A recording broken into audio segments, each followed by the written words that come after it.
All right, this is the Mop Up. I'm David Feldman here in New York City. Thank you for finding me. I'm in a foul mood. First off, I want to issue a correction. Don't shovel snow, okay? On the last program, I made fun of my governor for taking to social media. She was teaching people how to shovel snow before the blizzard. She was saying, do it this way so you don't get a heart attack. And I kind of said, it's okay to shovel snow, and I'm wrong. Apparently, the combination of freezing air and the strain on certain muscles can, in fact, lead to a heart attack. So I stand corrected. Don't shovel snow. Just sit in your house, eating chili cheese dogs from 7-Eleven all day, binge-watching old episodes of Perry Mason, pounding back Diet Cokes, and eating frozen Cinnabons. Don't shovel snow. Just wait to the spring. Don't shovel the snow. It's not good for you. Cardiovascular activity is not. I got a lot of my sisters mad at me because you shouldn't shovel snow. That's the message. I do mean that. I'm in a bad mood. I'm in a really foul mood. And I'm especially mad at this one, Ilhan Omar, Congresswoman Ilhan Omar, the congresswoman from Minnesota, who heckled Donald Trump during the State of the Union. And I'm also mad at Rashida Tlaib. On her left, Rashida Tlaib, the only Palestinian American serving in Congress. I'm really pissed off at them. Now, look, I'm not a wealthy man, and every time I donate to Rashida Tlaib, I attach a little note that says, don't make me love you any more than I already do because I can't afford it. And Congresswoman Ilhan Omar, I donate to her campaign, too, because I want to live in her America, not Donald Trump's. But when I mailed my last check to her, I enclosed the same note I sent to Rashida Tlaib. I said, I am a man of meager means. I can only afford to love you so much, so please stop intoxicating me. I was trying to hate watch Donald Trump's State of the Union, and then the two of them, they had to go and do it. They had to make me love them more, and now I have to send more money when I'm completely tapped out. But they don't care. They don't care. Look how they tug at my heart. Isn't that a shame? You should be ashamed of yourself not standing up. You should be ashamed of yourself. That is why I'm also asking you to end deadly sanctuary cities that protect the criminals and enact serious penalties for public officials who block the removal of criminal aliens. In many cases, drug lords, murderers all over our country, they're blocking the removal of these people out of our country, and you should be ashamed of yourself. Damn you. I've been snowed in for 3 days, afraid to go outside because the gopher people come up through their mounds after a big snow. And I thought, okay, you know what? It's safe to go outside. I was hoping to treat myself to maybe a movie, perhaps a nice dinner. And look what they do to me. And you should be ashamed of yourself. Go ahead. Take all of it. Take all of my money. There is that picture of Ilhan Omar firing back at Donald Trump.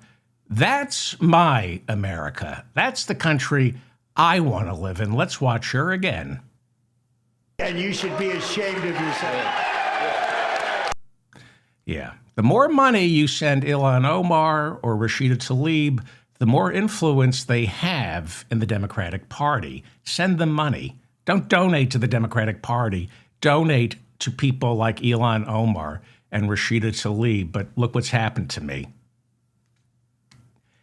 For example, AOC is a major force to be reckoned with inside the Democratic Party for many reasons, not least of which is she's become a prodigious fundraiser. You donate to her, not Nancy Pelosi. And by the way, AOC didn't deliver a word salad at the Munich conference when she was asked, would and should the U.S. actually commit U.S. troops to defend Taiwan if China were to move? You've all been hearing how the right wing is trashing her. That was a trick question, and she knew that. There is no correct answer. As one of my frequent guests on this show, Grace Jackson, taught us about 3 years ago, the official policy in the United States when it comes to Taiwan is something called strategic ambiguity.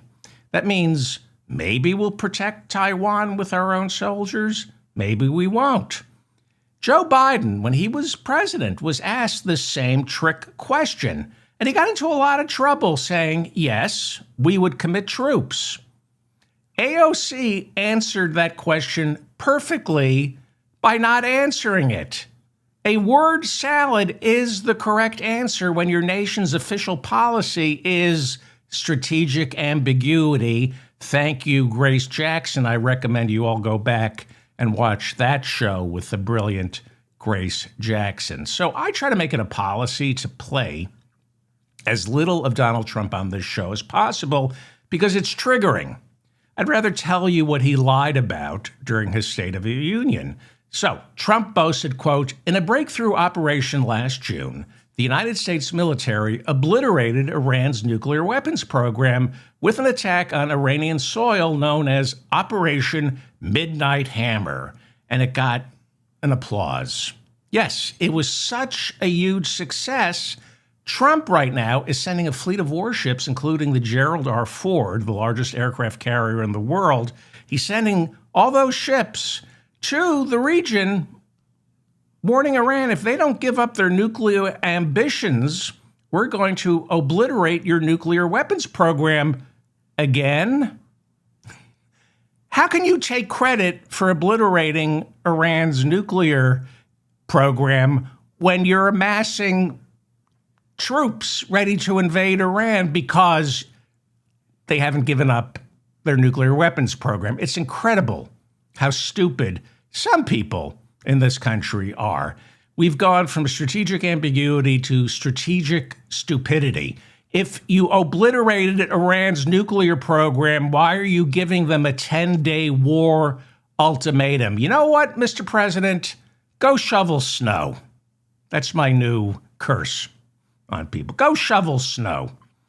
Then Trump said, quote, tonight, after just 1 year, I can say with dignity and pride that we have achieved a transformation like no one has ever seen before, a turnaround for the ages, unquote. And that is true. I mean, he's definitely turned things around and piloted us straight into the iceberg. Trump said, quote, in 1 year, we have lifted 2.4 million Americans, a record, off of food stamps. Yes, you lifted them off food stamps. And by not renewing the Biden-era Obamacare subsidies, you lifted around 25 million Americans off health insurance. You didn't lift people off food stamps. You threw people off food stamps and Medicaid. Trump said he inherited one of the worst economies in American history from Joe Biden. That is a lie. And he claimed in 1 year, now we are the hottest country anywhere in the world. The hottest. The hottest. Yes. The country is so hot. And then Trump put a Tic Tac in his mouth and grabbed America's pussy. That's how hot we are. One more clip from this POS. Donald Trump, who exactly 2 years ago was found civilly liable for defrauding banks and lenders in the state of New York out of $500 million. Donald Trump, who was banned from not just running a charitable foundation in the state of New York, but he's banned from even hosting a charity event in the state of New York. Donald Trump, whose cryptocurrency coin launched on his first day back in the Oval Office, is now worth 96% less. Donald Trump, who took hundreds and hundreds of millions of dollars from his supporters after losing the 2020 election, he took that money claiming he was going to use it to investigate voter fraud and instead used that money to pay his legal bills and Melania's stylist. Donald Trump, a convicted felon found guilty for falsifying business records, Donald Trump, whose tax returns are littered with so many shell companies, the IRS lacks the personnel to audit him.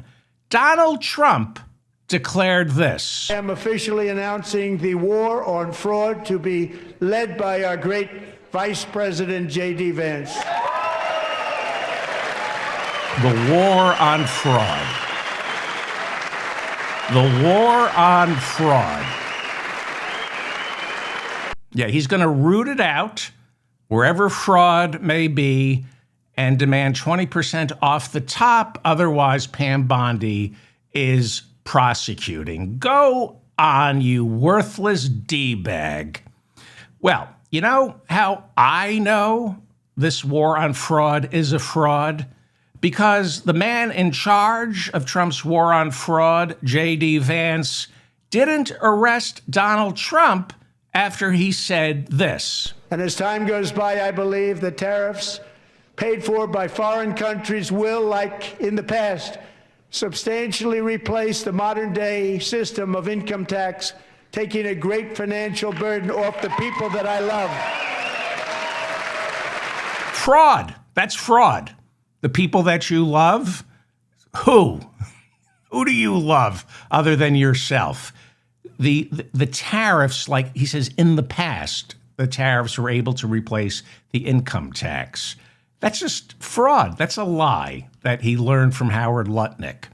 Well, a combination of 80 Democratic senators and House members boycotted the speech.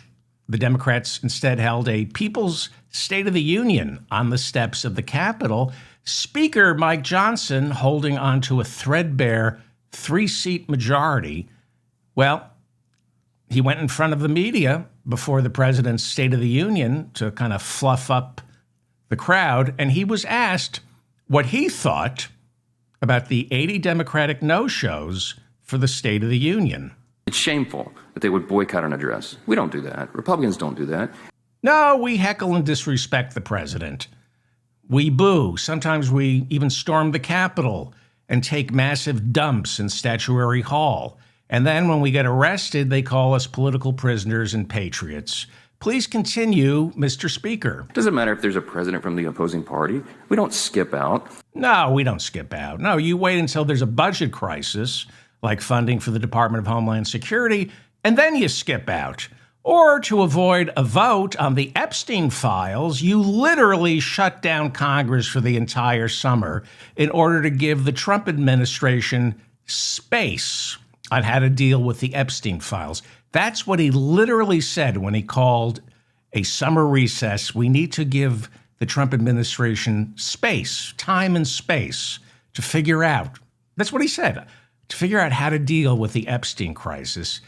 You don't skip out, you bolt for the exits. Yeah, Republicans don't skip out. Although I have a feeling this guy, chairman of the House Ways and Means Committee, Jason Smith, Republican, arguably one of the 3 most powerful Republicans in Congress, I think he skips out. Here is Missouri Congressman Jason Smith, Republican, chairman of the House Ways and Means Committee, talking about funding for ICE right after funding for the Department of Homeland Security expired, and then everybody skipped out. You tell me if he skips out. Why should you ban ICE from being at polling places? Because illegals aren't supposed to vote in this America. I mean, like, it does not make sense, the requests that they're happening. Enforce the rule of law, and that's what President Trump is doing. Apparently, Democrats don't like the rule of law. If they don't like the rule of law, they need to change it. They have never changed it, but they're complaining now. That is the 3rd most powerful Republican, the party of anti-LGBTQ. That is Republican Jason Smith of Missouri, and that's what he sounds like when he's code switching. That's what he sounds like when he's trying to sound tough for his Republican conservative gay marriage banning constituents. So I think he skips out of town and heads back to Missouri. And look at this. The Missouri congressman is back in Missouri talking with the local station in Missouri.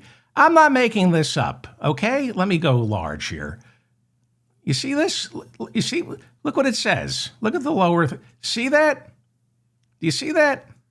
Right there. Mo. It says that on the screen.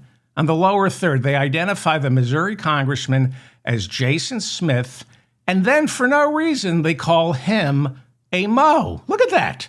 They say he's a Sickiston Mo. I don't know. That must be a term from Missouri, a pejorative. He's a Sickiston Mo. I don't know what that means. But I do know what Mo does, and that television station is calling Jason Smith, the Missouri congressman, a Mo. Here's another lower third of Missouri Congressman Jason Smith, Republican, being called a Mo. Look at that. Right there. This is Jason Smith on middays with Jerry Gibbert. See? Right there. Jason Smith Mo. Here again. Jason Smith meets with area leaders, and they call him a Sickiston Mo. I don't know what Sickiston. It's probably a Missouri term. I don't know what that means. Here is Missouri Congressman Jason Smith, Republican, on Fox News. Look at how they identify him on Fox News. Jason Smith Mo. I don't know what the R in front of Mo means.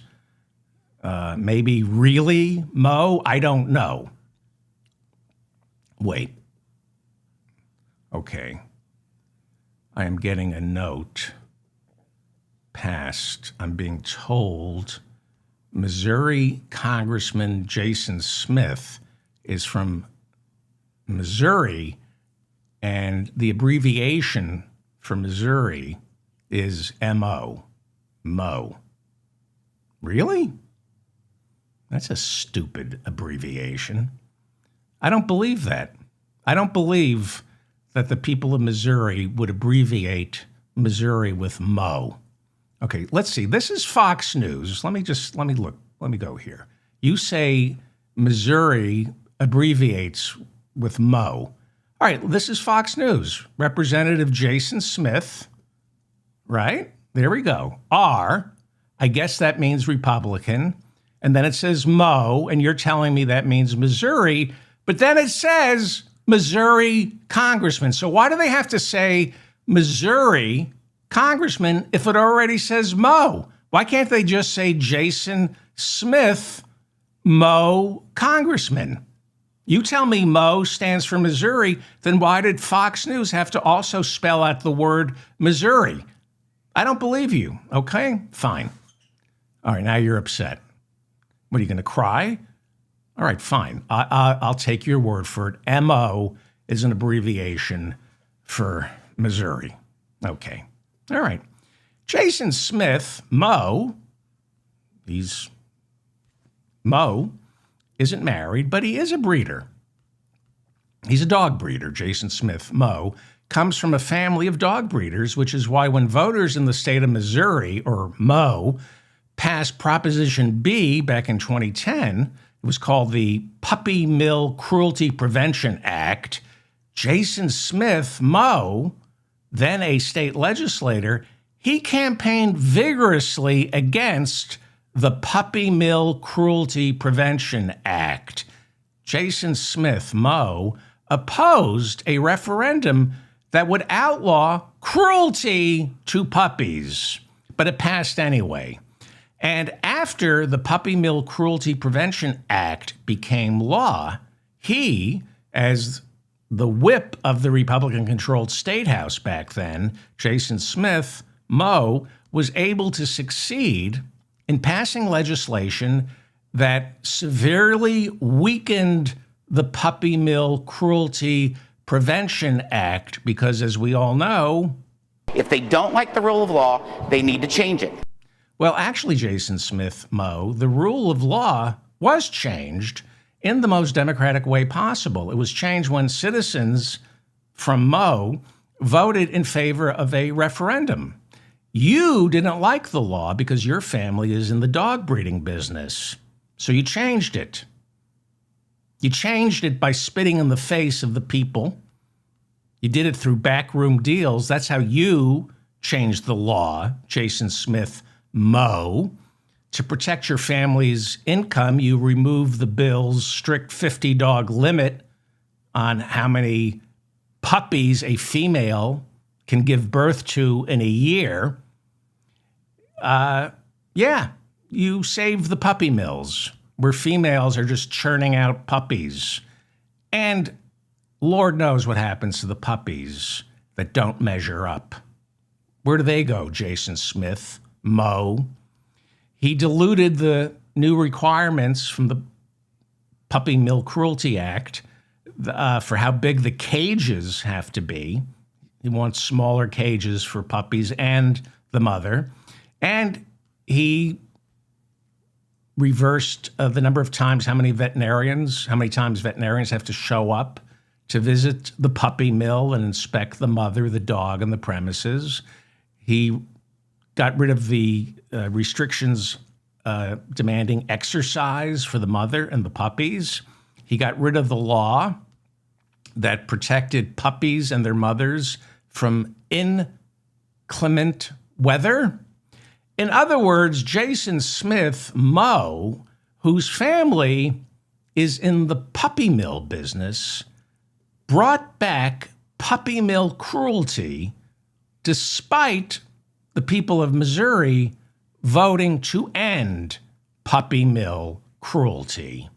Another fun fact about Republican Congressman Jason Smith Moe is he's best friends with Kristi Noem. He donated $10,000 personally to her run for governor after they served together in Congress. And here is what Republican Congressman Jason Moe tweeted after Donald Trump nominated Kristi Noem to head Homeland Security. This is from Jason Smith Moe.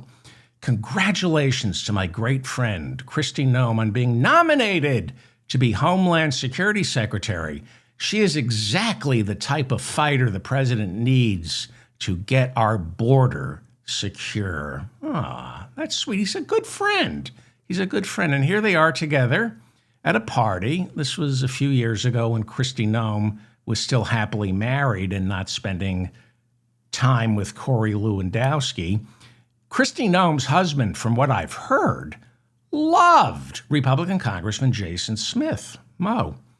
In fact, and this is what I heard, and this is a party that they attended. Whenever there was a party, Kristi Noem's husband only allowed her to dance with Missouri Congressman Jason Smith Moe. I don't know why. Kristi Noem's husband, because they had marital problems, he was very uncomfortable with Kristi Noem dancing with any other man.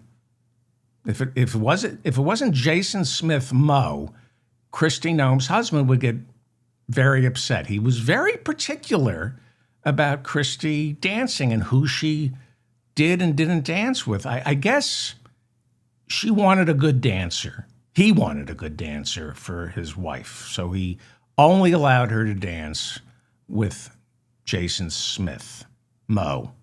And Jason Smith Moe adores Kristi Noem. They're made for each other. They should get married.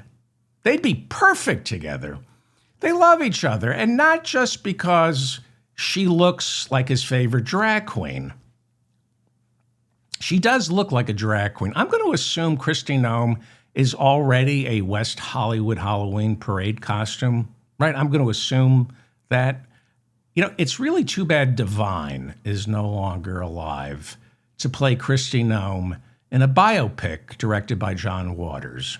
How great would that have been? Divine playing Kristi Noem. Well, one of the reasons Jason Smith Moe and Kristi Noem are such good friends is because they're on the same page politically, especially when it comes to the border. Early last year, you might recall, as Department of Homeland Security chief, Kristi Noem visited that infamous torture chamber in El Salvador. It's called CCOT. And this is the place Trump sent close to 300 immigrants, including Abrego Garcia, despite a court order specifically saying Abrego Garcia was not to be deported. That's the young man from Maryland. But the judge said Abrego Garcia has protected legal status. Donald Trump, Kristi Noem, and Pam Bondi didn't like what the judge said. So if they don't like the rule of law, they need to change it. if you don't like, right, okay. Or in Kristi Noem's case, just ignore it. If you don't like the rule of law, ignore it. I'm going to go over on my next show. I'm going to list all the judges they've completely ignored. Thousands of court orders. Well, standing in front of some of the prisoners from El Salvador, these are El Salvadoran gang members, not American prisoners. These are El Salvadoran prisoners. Kristi Noem recorded her PSA warning immigrants not to come to America. She said, quote, "If you come to our country illegally, this behind me is one of the consequences you could face. First of all, do not come to our country illegally. You will be removed and you will be prosecuted. But know that this facility is one of the tools in our toolkit that we will use if you commit crimes against the American people," unquote.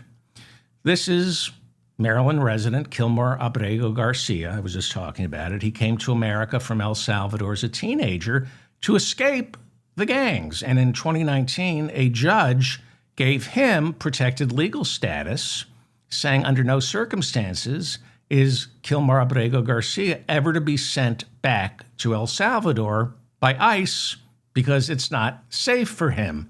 And he's a good kid. That's what the judge said. That's Abrego Garcia. That's his wife. That's his baby. That's a sweet picture, isn't it?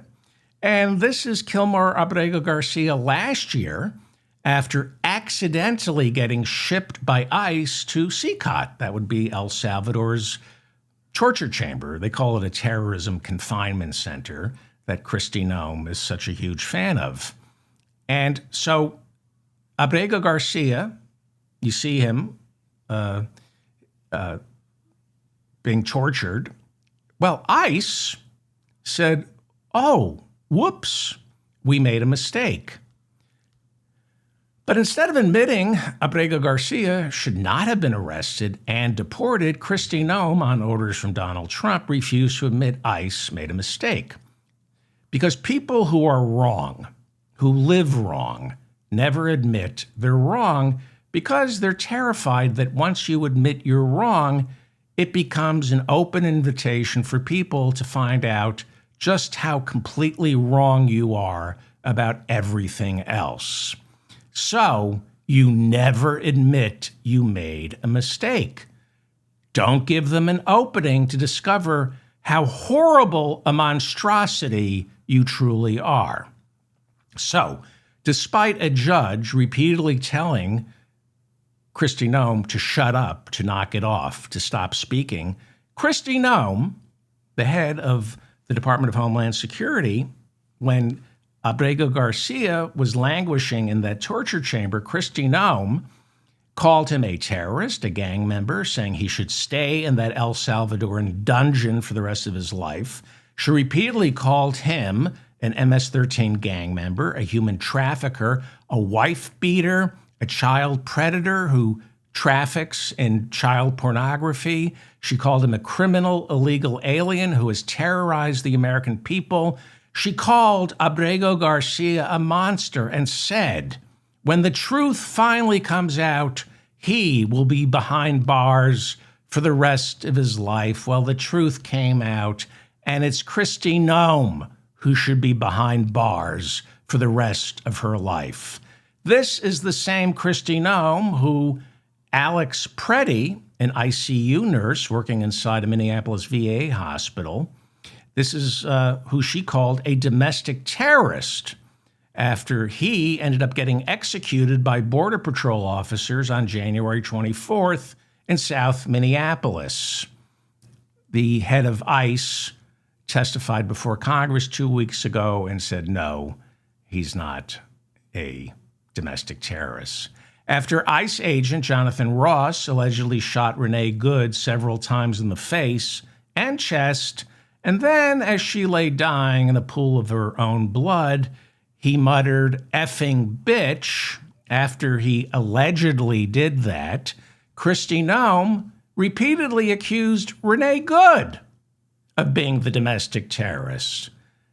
Kristi Noem said it was Renee Good who tried to kill Jonathan Ross, even though Jonathan Ross fired his kill shots through the driver's side window as Renee Good was turning away from him. Here are some more pictures of the nearly 300 immigrants Kristi Noem and Donald Trump shipped to the torture chamber in El Salvador, despite a Judge Boasberg, ordering them not to. He said, do not let those flights take off. They ignored it. Some interesting facts about the nearly 300 men our government illegally shipped to this torture chamber in El Salvador. To this day, Trump and Kristi Noem lie and insist they were gang members, the worst of the worst, criminals, murderers, rapists. No, they were just Hispanic men with tattoos. CBS News, among other news organizations, searched the histories of the nearly 300 men sent to the torture chamber in El Salvador. They discovered that 75% of them had no criminal record whatsoever. The 25% who had a record, they were arrested. They were charged with nonviolent offenses like trespassing or maybe a traffic violation.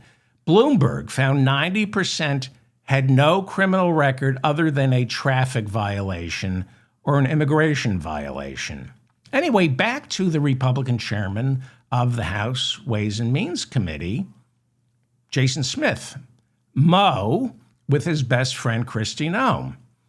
Here is the unmarried, confirmed bachelor, Republican chairman of the House Ways and Means Committee, Jason Smith, Mo, on April 15th of last year, touring the very same torture chamber his best friend, Kristi Noem, was raving about.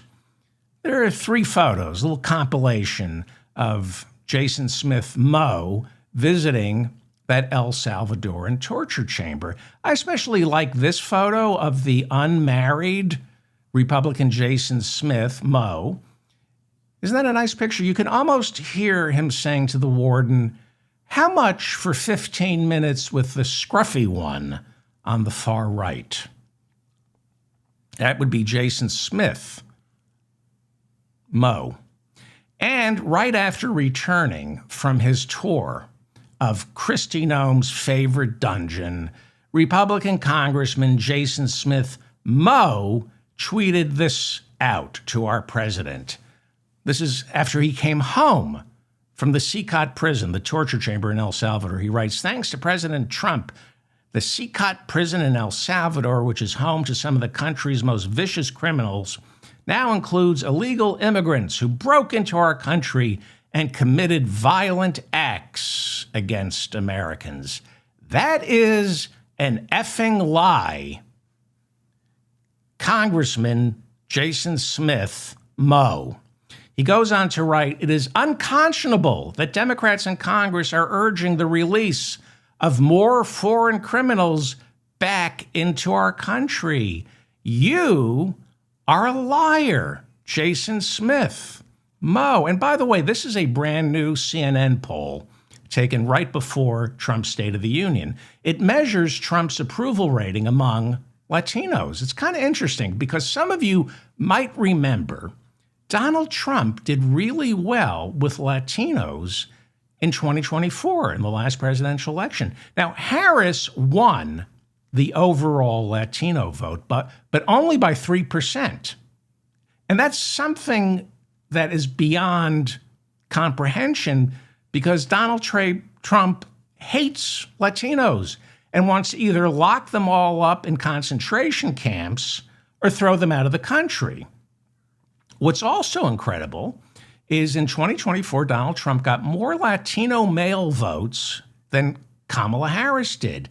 He beat Kamala Harris by about 2 to 3% among male Latino voters. His message apparently seem to resonate with Latino men, especially the vote for me and I'll have you detained for hours by masked men who refuse to show you their ID and will accidentally deport you.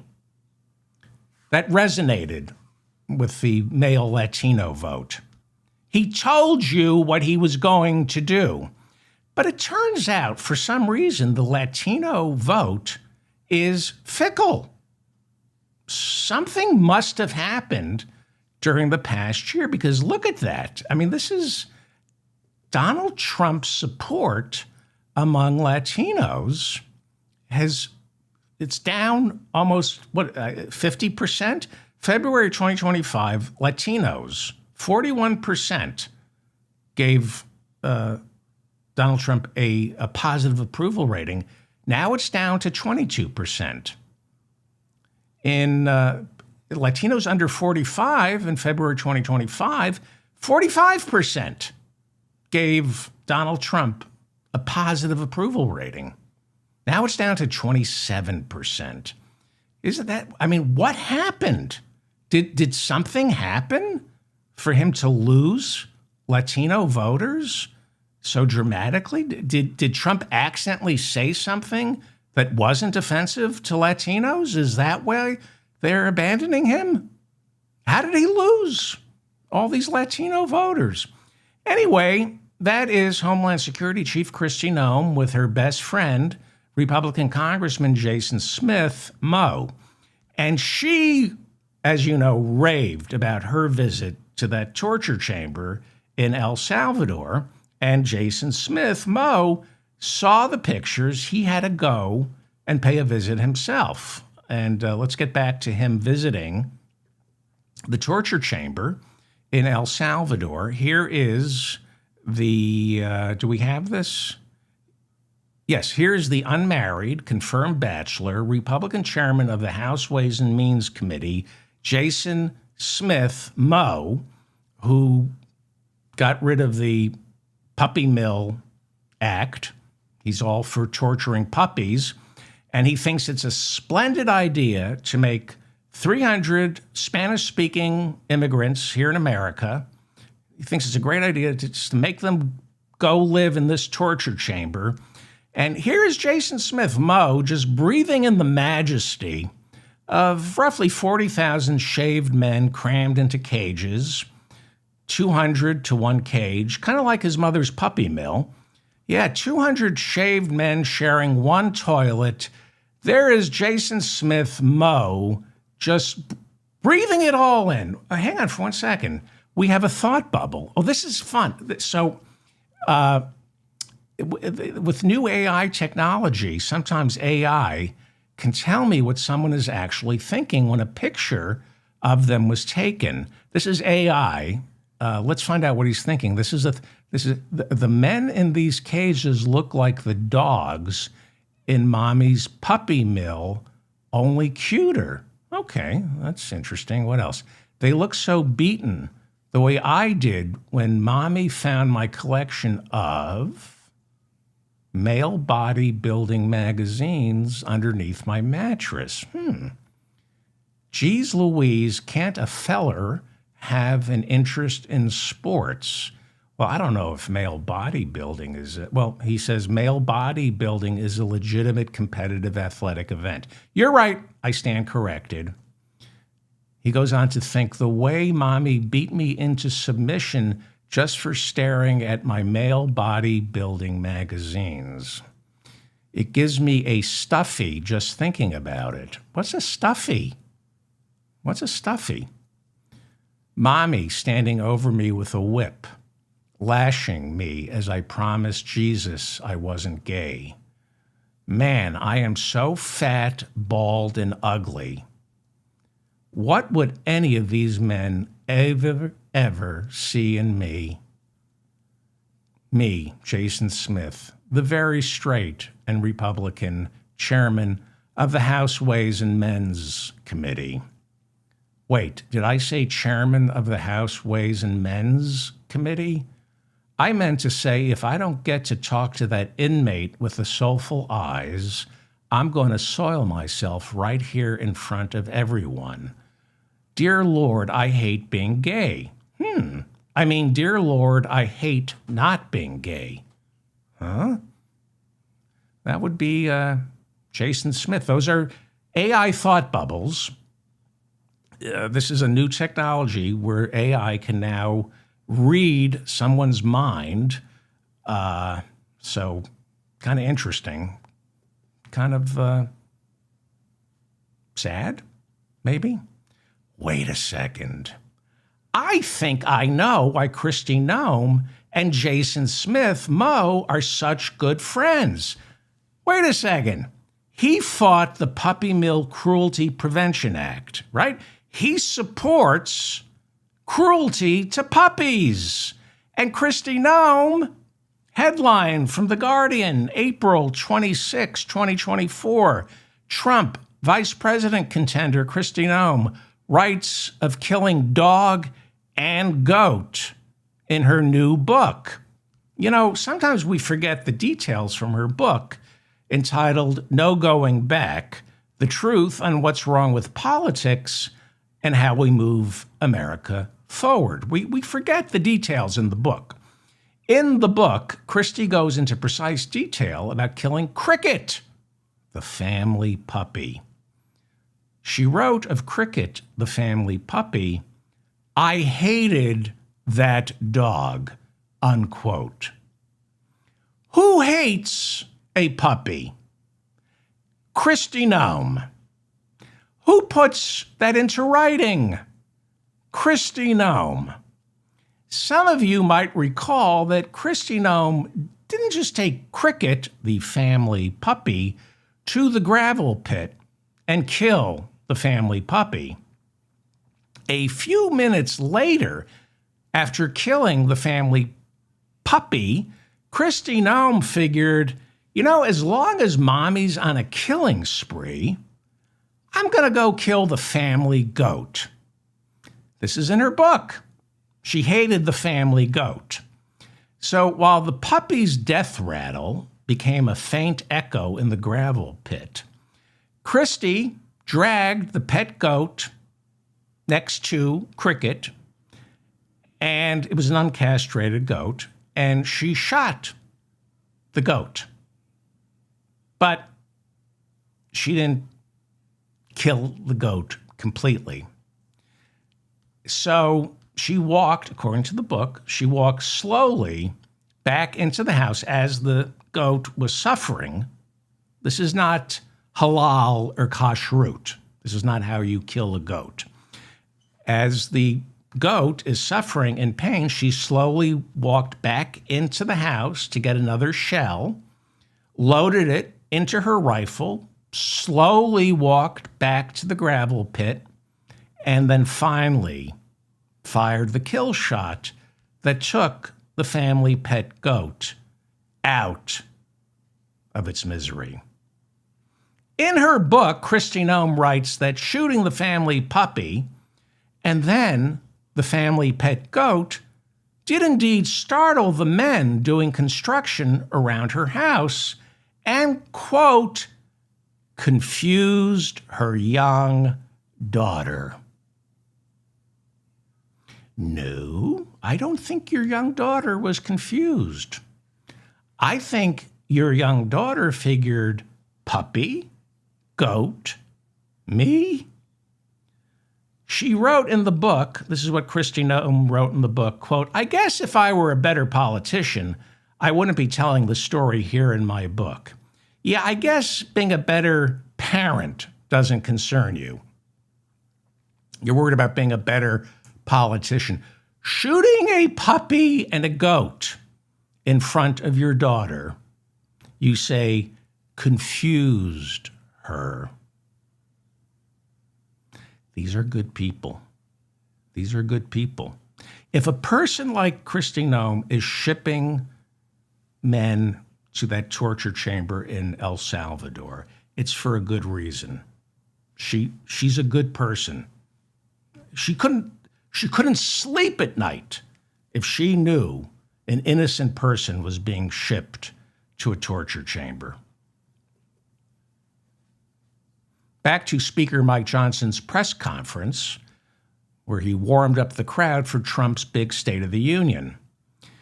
Here he is, still upset that close to 60 Democrats plan not to attend the president's speech.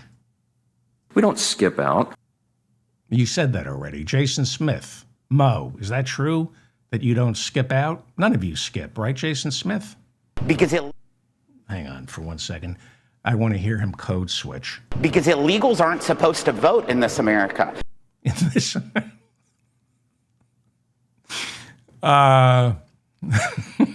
that's him code switching. That's what he sounds like when he's code switching. I am what they call dark woke. That is the term for me, dark woke. Please continue, Mr. Speaker. Why is it wrong for Democrats to miss the speech? Our constituents want and need us to be here. Every member of this House represents over 750,000 people. They're disenfranchised if you're not sitting in the seat to be a part of the role and the responsibility of Congress. I think it's shameful. Yes, absolutely shameful. But Mike Johnson had no problem depriving 750,000 people in Arizona of representation after the newly elected Adelita Grijalva won her father's seat in a special election. Now, those citizens had to wait 50 days from the time she won her special election until she was sworn in. He had no problem depriving 750,000 citizens in Arizona of a congresswoman. Johnson blamed the government shutdown, but we all know the real reason he didn't want her sworn in. She would have been the 218th signature on that discharge petition, forcing a vote on the Epstein Transparency Act, the Epstein Files Transparency Act, which Mike Johnson refused to bring to the floor. Remember? He said, you're all going home for the summer. Have a summer recess. We need to give the president time and space to figure out what to do about the Epstein files. And then Thomas Massie and Ro Khanna realized Johnson isn't going to vote on the Epstein Files Transparency Act, so they gathered up a discharge petition to force the vote. The 218th signature was Grijalva.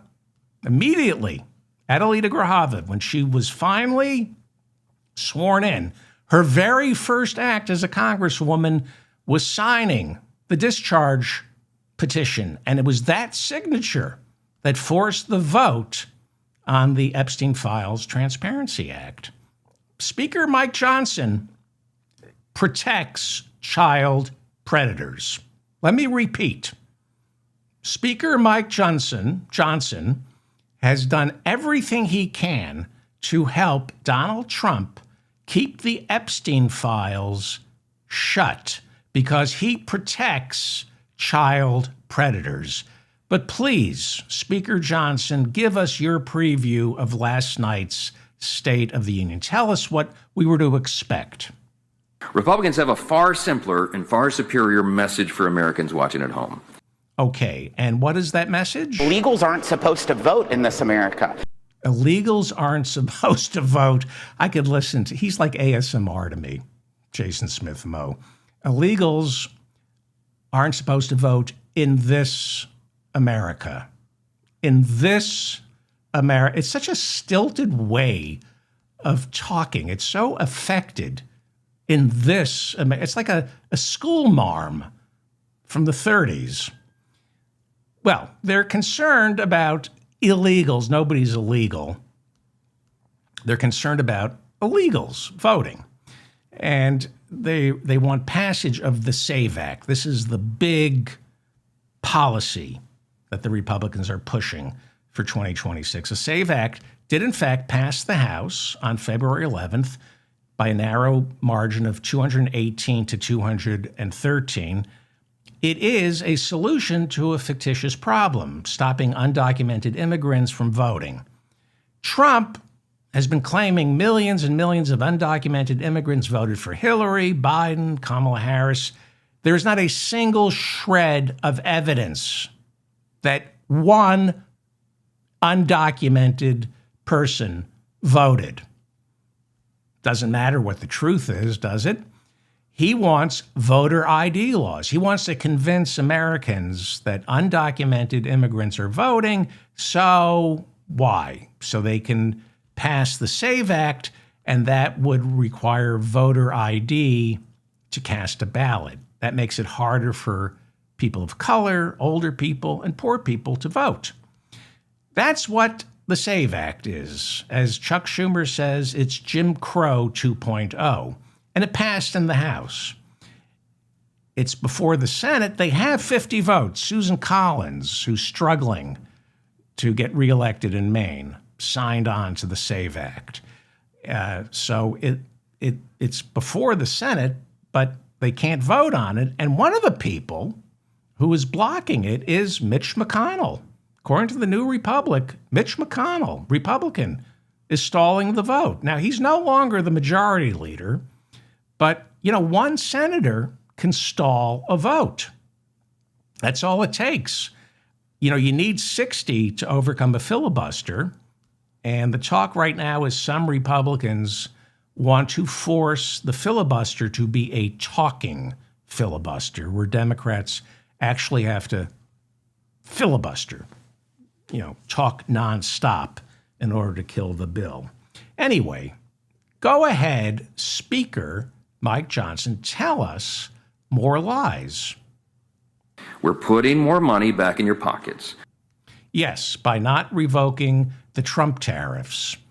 That's how you're putting more money into our pockets, by not revoking the Trump tariffs. You're putting more money into our pockets by getting rid of the Biden era enhanced Obamacare subsidies. So health insurance premiums are doubling. For some people, even tripling. Yes, you're putting more money into our pockets by throwing the working poor off Medicaid and food stamps and refusing to raise the minimum wage, which is $7.25 an hour, hasn't gone up since 2009. More money in our pocket. Whose pockets are you talking about? Well, Johnson knows the tariffs are a complete disaster. Economically, politically, the Supreme Court said so, and most Republicans say so as well. Tariffs were and are the signature foreign and domestic policy that Trump is pushing. He said during the State of the Union, we can eliminate the income tax with tariffs because foreigners pay it. How many times can you tell a lie and be corrected? Foreigners do not pay the tariffs. And now that the Supreme Court ruled that Trump's tariffs are unconstitutional, Trump is demanding that Mike Johnson introduce legislation that makes the tariffs constitutional. But Punchbowl reporting this morning that Johnson told Trump, I don't have enough votes in my own caucus to make your Trump tariffs constitutional. Fingers crossed, this could be the beginning of the long goodbye for Donald Trump. Maybe. Who knows? Go ahead. More lies, Mr. Speaker. We're restoring peace through strength. Peace through strength. You're restoring peace through strength. You mean like in Ukraine? That strength where Putin dictates the terms of any deal, which means there will be no peace because Zelensky and the rest of Europe know there's nothing you can offer Putin other than all of Ukraine. That peace through strength? What peace through strength? Gaza? Yemen? Iran? Remember we bombed Iran last June? Now we have to go back in again? Trump declared victory. Now he's threatening to go back. What peace through strength are you talking about? Peace through strength. Guess what? We don't have enough weapons to fight Iran. That's not me talking. That's General Dan Kane, the chairman of the Joint Chiefs of Staff, According to the Washington Post, he just warned Trump that we can't invade Iran because we're out of ammunition. Where did it go? $1 trillion a year on defense that we know of. The billions, hundreds of billions of dollars each year that we give to weapons manufacturers, and we don't have enough weapons to fight Iran? What happened to our weapons? Did Don Jr. and Eric sell them on the black market with Witkoff's kids? Where did the weapons go? I know Ukraine didn't get any of them, at least not since Trump was president. The chairman of the Joint Chiefs of Staff told Donald Trump, I'd like to invade Iran. We don't have enough weapons. Then he said, we can't invade Iran on our own. We need allies. The problem is Trump keeps spitting in their face. Seriously, how is it possible that America doesn't have enough munitions to fight Iran? Is the Pentagon so busy trying to figure out how to spend $1 trillion a year, they forgot to order the munitions? Please continue, Mr. Speaker, who promised he was going to give our soldiers everything they need except weapons. Go ahead. We're defending our border and deporting criminal illegal aliens. You are an effing liar. You're not deporting criminal illegal aliens. Again, there's no such thing as an illegal alien. Secondly, you've doubled the number of people getting deported, but they're not criminals. The Cato Institute, I like to quote the Cato Institute because it's a right-wing libertarian think tank funded by the Koch brothers. So I trust them when they go after Trump. They say Trump and the Department of Homeland Security are lying when they claim to be deporting criminals. 70% of the people deported last year, according to the Cato Institute, 70% had never been arrested before. And they were in the country legally, waiting to go before an immigration judge. There is a backlog of 4 million immigrants waiting to see a judge. And what ICE is doing is grabbing them before they get to see their judge. One big, beautiful bill gives, $40 billion to the for-profit detention industry. Nothing for immigration judges. We only have 600. One big, beautiful bill caps it at 800. They're only allowed in the next 4 years to hire 200 more immigration judges, but there's no money for it. But they're saying anything past 800 immigration judges violates one big, beautiful bill. The Republicans don't want more immigration judges because they just want to grab Hispanics off the street, innocent people who are trying to go through the system. And the Republicans either want to put them in a for-profit ICE detention facility and use them as a source of free labor, or throw them out of the country completely. And why do they want to throw Hispanics out of the country? Especially when we're having a population implosion. Republicans are talking about this. Mike Johnson talks about the implosion all the time. J.D. Vance, that we want to encourage people to have more babies. But they don't want the babies coming in from Central and South America. They recognize that unless our population starts growing, we can't keep this Ponzi scheme we call the American economy going. Unless we start getting more people, Medicare, Social Security goes belly up. So that's why J.D. Vance and Speaker Johnson are encouraging, they want to develop programs to encourage Americans to have more babies, but the babies at the border, we don't want them. Why? Why? Because of the Great Replacement Theory. They believe this crap. They believe in the Great Replacement Theory. They are convinced, these Republicans are convinced the Jews are opening up the southern border to flood our country with people of color who speak Spanish because it's all part of the war on white people. I know, but that's what they believe. And that is what this is about. So Trump said, I'm declaring invoking the Alien Enemies Act because we've been invaded by Venezuela, Tren-de-Aragua. We've been invaded by Tren-de-Aragua. Well, according to all studies, fewer than 2% of all the people rounded up last year have been accused of gang affiliation. Well, it's almost impossible to prove gang affiliation.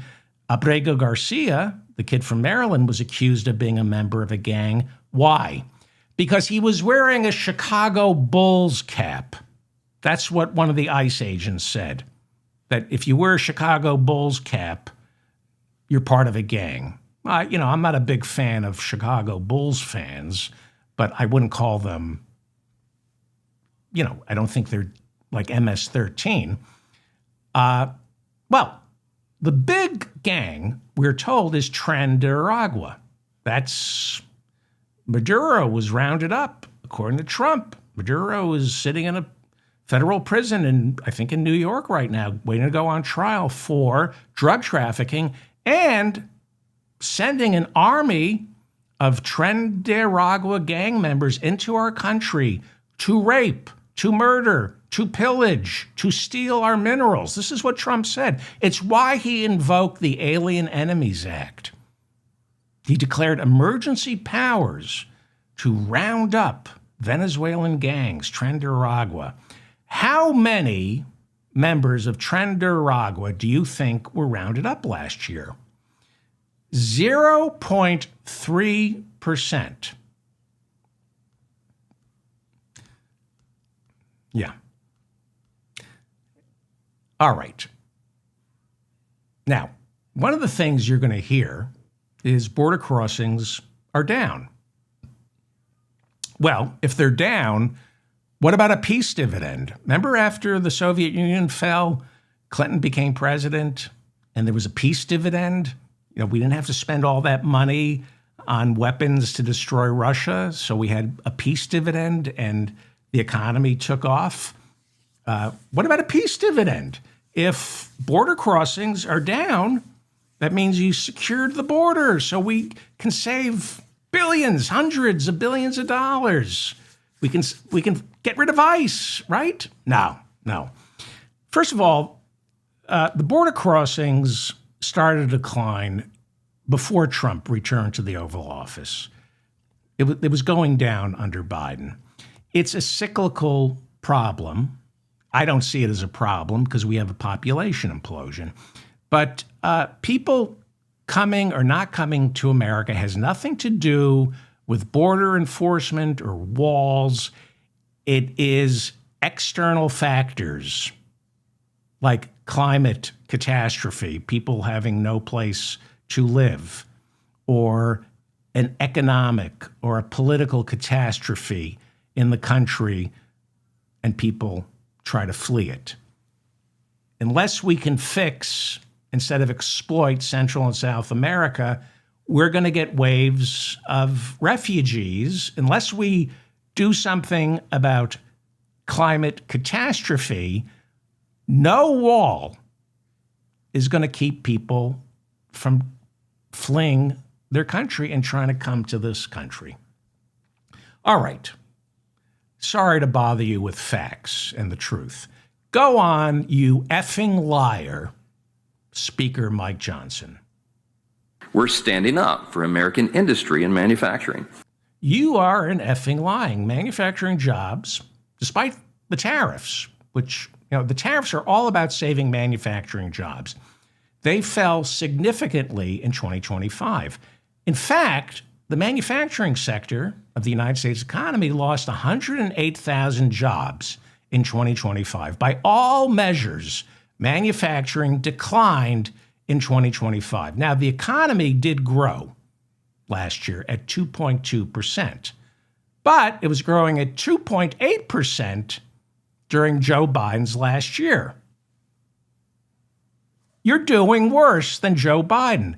As I've reported previously on this show, Donald Trump in 2025 created 0 jobs.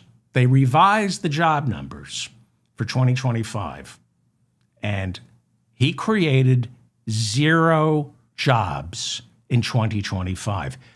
In 2024, Joe Biden was president, and you know how many jobs he created? More than 2 million jobs. So what's going on?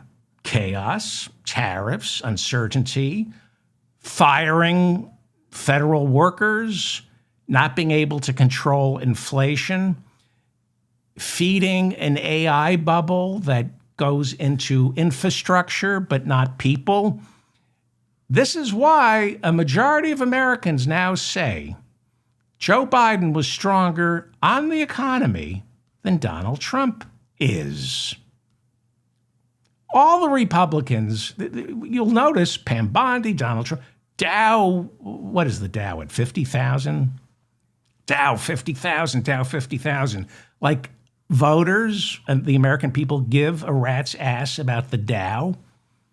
You know why the Dow is touching 50,000? Because the only thing Republicans accomplished was juicing profits for the richest corporations. And how did they do that? By getting rid of their tax burden in one big, beautiful bill. That's what one big, beautiful bill was. It renewed the tax cuts for the richest 1% and the richest corporations. So that's why the richest 1% are happy. Their tax bill keeps going down. And that gets reflected in the stock market, because the less a corporation has to pay the government, the more that corporation can pay its CEO. You know, that money never somehow makes it to the shareholders. You know, corporations are supposed to pay dividends.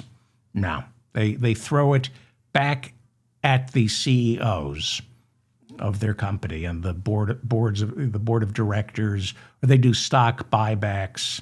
If you own a good stock that's doing well, you don't get any of the profits. It's reflected in what the stock is worth, which is meaningless until you sell it. And if they paid dividends, that would be taxable, and that would be good for the federal government. Anyway, go on, liar. And we're making American workers, not foreign countries, the clear winners in this American economy. I love the timbre in his voice. It sounds so authoritative. You're a liar. American workers are not the clear winners. 108,000 fewer manufacturing jobs in 2025. These jobs are getting offshored. Why? Because of tariffs. And you know what's happening as you spit in the face of our allies? Well, the EU, China, India, Brazil, they're all forming trade alliances as part of a post-USA global economy. And while Donald Trump sets tariffs to protect manufacturing, guess what's been going on? Our trade deficit, when it comes to manufactured goods, it hit an all-time high last year. Donald Trump imposed the tariffs to build up the manufacturing base here in the United States. And despite those tariffs, Americans are buying more manufactured goods than we sell, more than ever before. The trade deficit when it comes to manufactured goods, up more than 2% in 2025. That's what the tariffs have accomplished. Manufacturing. We lost manufacturing jobs, which aren't coming back. And we're still importing more than we sell. Not good for workers, especially with inflation. That's why 90% of all Americans in a recent poll call inflation a crisis. Well, Mike Johnson, liar. You just gave us a preview of Donald Trump's State of the Union. Anything else? Those are not talking points? No, those are lies. Please continue. Those are not talking points? That is what we have delivered. We have delivered. It sounds, I mean, if you're stupid it sounds like he's telling you the truth. You delivered an economy. You delivered a nation on the edge financially, falling through the cracks, unable to afford health insurance, rent, and food. Continue. It's called Republican results. Yes, that's the first true thing you said. And we are proud to run on that message. Yes, you're so proud. That's why you're desperately trying to pass the SAVE Act, making it impossible for people of color, old people, poor people to vote. You're so proud of the results. That's why Donald Trump ordered the state of Texas to carve out a new map and find 5 new red congressional seats. So you, Mike Johnson, are still Speaker after the midterms. That's how proud you are to run on your record. Hakeem Jeffries is the Democratic House Minority Leader, and if Democrats flip only 3 seats in November, Hakeem Jeffries becomes Speaker. Here is Hakeem Jeffries talking about this redistricting war that Trump started and how Democrats intend to finish it. Republicans started this redistricting war, and Democrats have made clear we're going to finish it. We're going to make sure that there is a fair national map. So at the end of the day, it's the voters who get to decide who's in the majority after the November midterm elections, and not Donald Trump. When they go low, we strike back. That's the Democratic approach, and the Republicans are feeling it right now. I mean, when they go low, you're going lower, it seems like. We're not going lower, we're striking back. We're going to make sure that there's a fair national map. Donald Trump is the one who instructed 5 different Republican states to gerrymander the national congressional map. And the reason why he did that is because he wanted to rig the midterm elections, and for whatever the reason, didn't think that Democrats were going to forcefully respond. He got that wrong. They thought we wouldn't respond in California. They thought we wouldn't respond in Virginia. They thought we wouldn't win the litigation in Utah. They thought we wouldn't force a referendum in Missouri. They thought we wouldn't successfully push them back in Ohio. They got that all wrong, and now they're feeling the consequences. So we'll see. We'll see. We are in election season, whether you like it or not. Sorry, Trump was elected in 2024, and this November, we elect a new Congress. That's how this system works. We have 1 year of governing and then 1 year of running for the right to govern. Every other year, it's a year of governing and then a year of running to govern. 1 year of implementing policy and then 1 year of defending, or if you're not the party in control, attacking that policy. So in any normal cycle, Trump would be unable to run for a 3rd term. He made a reference during the State of the Union, a little joke about running for a 3rd term. In a normal cycle, Trump would be winding down. He would be slowly approaching lame duck status and having an eye towards the midterms as a judgment on his legacy. Right? I don't know. Now it's more of a judgment on, do we start to try to lock him up again? That's the question. Leave a comment. Some people are saying to me, it's enough already. He's going to be in his 80s. Just let him go and don't prosecute. What do you think? If the Republicans take a drubbing, is that a word, drubbing? If the Democrats, I'm a Democrat, win back either the Senate or the House, that's it for Trump. That's it. And if Trump is out of office in 2029, why wouldn't you want to start the process of locking him up again? Now, people, the adults in the room, say it's not good for the country if you try to lock up Donald Trump because it results in a tit for tat. Okay, well, there was a lot of tit during the Biden administration. And during the Trump administration, very little tat. He's tried for some tat, But it doesn't compare to the tit we saw under Biden. Trump has tried. He's tried to throw down massive amounts of tat for Biden's tit. But, when it comes to locking up people, not working. Not seeing the tat for Biden's tit. Jeanine Pirro, Trump's D.C. prosecutor, keeps losing in the courts. No tat. She just announced she's giving up hope on prosecuting those 6 Democratic lawmakers who served in our military and our intelligence services. And they recently recorded a public service message reminding our soldiers they must not follow any illegal orders. They try to lock them up. No tat. That PSA message was a veiled reference to the Pentagon carrying out airstrikes in the Caribbean and Eastern Pacific on what Pete Hegseth and Donald Trump claim are narco-terrorists. Despite their doing this, it's against the law. Pete Hegseth and Trump have been warned by Pentagon lawyers that these killings are extrajudicial, they're illegal, not just according to international law, but domestic law as well.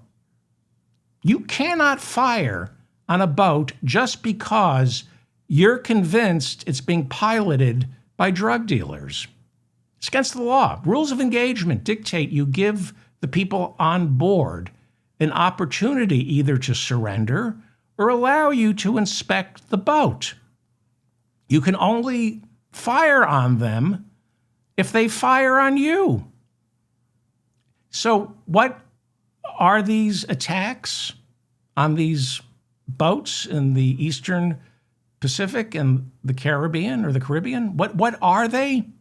By every definition, by every legal standard, it is murder. It is murder. And that's why those 6 Democrats in the House and Senate who served in our military or in our intelligence community recorded that PSA warning American soldiers, you are not allowed to follow illegal orders. So when Trump is out of office, I say tit. I say tit. Let them come back if they ever win again with their tat. But I say we give Hegseth and Trump and this entire administration massive tit. I'm not afraid of their tat. Hegseth deserves to go to prison. And everyone in Pete Hegseth's immediate orbit who are committing murder on the high seas, they deserve to go to prison. Even if some of the people being killed on these ships are narco-terrorists, you are not allowed to kill them without a trial. You're not allowed to just fire indiscriminately. And how does that affect you, America? What we do to foreign nations, foreign people, we do eventually to ourselves. Go look at Minneapolis. By the way, Hegseth's latest airstrike on these narco-terrorists, the latest was on February 23rd. 3 men on board a boat were taken out. That brings the total of people that we know of, the total of people murdered by Pete Hegseth and Donald Trump, that comes to more than 150 since around, I'm going to say November, October, September. I think it started in September. This is what happens when you don't prosecute these people during the Biden administration. This is what happens when the Supreme Court slow walks the immunity ruling. You end up with people like Pete Hegseth as the defense chief. Well, that's one of the wars Trump is fighting, the redistricting war, not going well for Trump. Now, because Democrats did incredibly well in last November's off-year election in Virginia, they gained the governor's mansion and more seats in the House of Delegates in Virginia.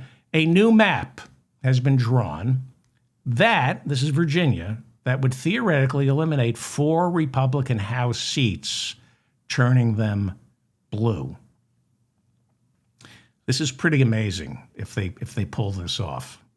So this is Virginia's current map. Virginia sends 11 members to the House of Representatives. Now remember, we're talking about the House of Representatives, not the Senate. Whenever they talk about redistricting, I know we have a lot of foreign listeners who know how this works. I'm talking to my American listeners who have no idea about civics. So my foreign listeners, I know you know, I know you know this already, but to my American listeners, we have Congress. It's got 2 chambers. There's the Senate, there are 100 senators, and we have 435 members of the House of Representatives. It's a bicameral Congress, right? So when they talk about redistricting and redrawing maps, it's only about electing people to the House of Representatives. My apology to all my foreign listeners. I know I'm insulting your intelligence. I'm talking right now to Americans. Okay, so again, every state, just give me 2 minutes here. I have to talk to Americans. Every state has 2 senators, and then depending on the census every 10 years, the states are awarded a number of members of Congress that they can send to the House of Representatives. They're apportioned, right? So the United States House of Representatives, Speaker Johnson runs it right now, they have 435 voting members.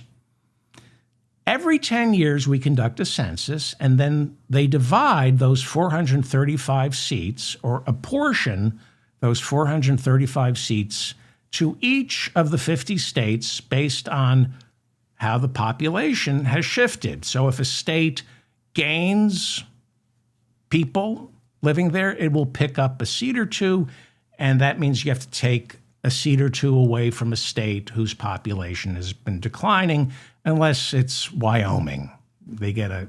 Everybody can move out of Wyoming, they still get a member of Congress. So you got 435 members of the House, and that has been a fixed number. This is unbelievable. That number has been fixed since 1911. In 1911, they said we got 435 members of Congress, members of the House of Representatives. That was based on the 1910 census. And Congress said, well, that's enough of us. We don't want to bring more to the party. Then we have to, the bribes, let's just have 435 of us. That way we don't have to dilute the bribes.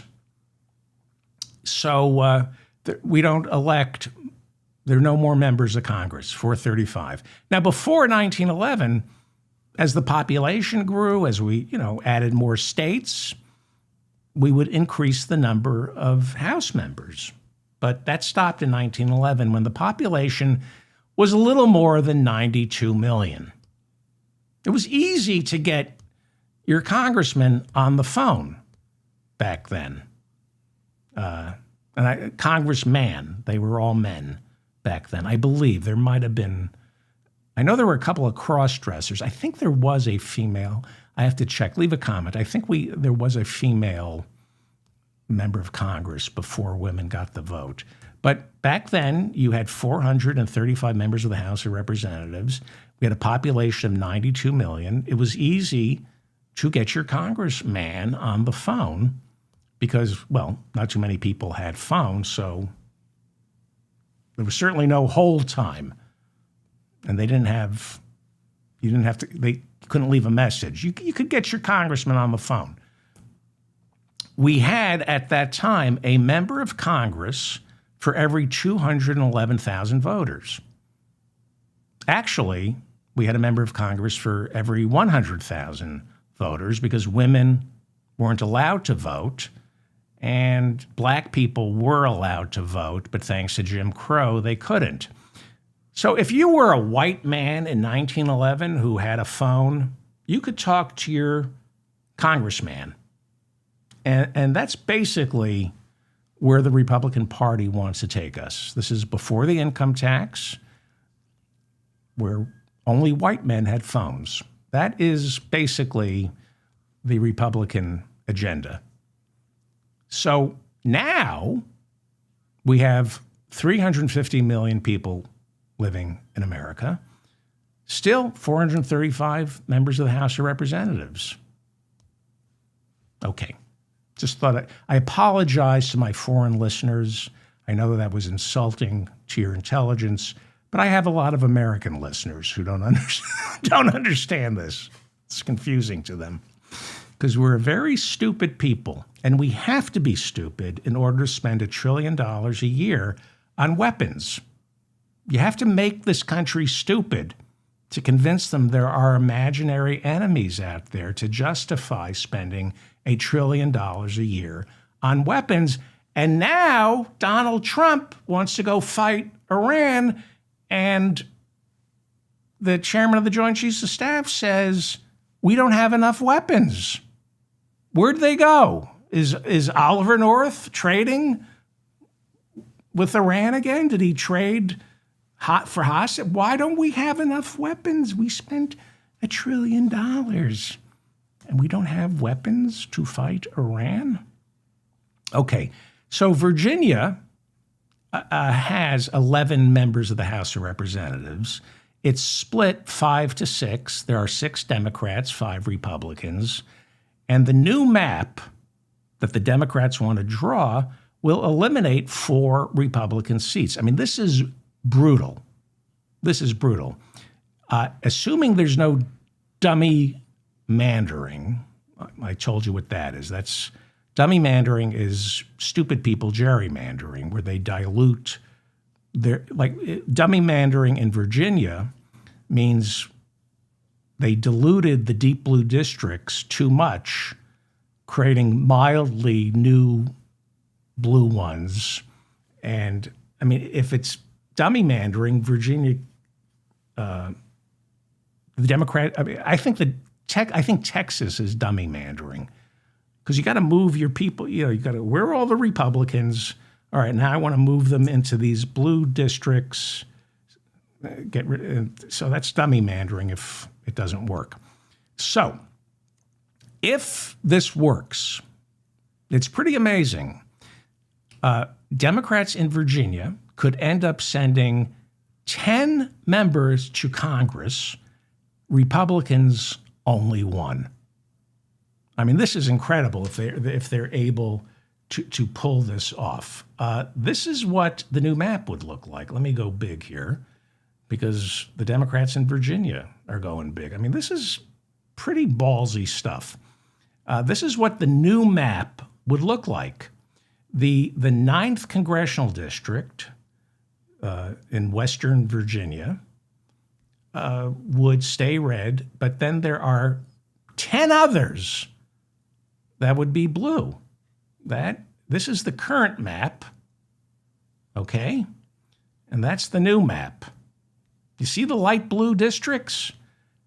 And that's why you have to worry about dummy mandering. You may be pulling too many deep blue voters into the light blue parts, and there's no guarantee these light blue parts of the state will vote the way you want them to, unless it's a wave election for the Democrats.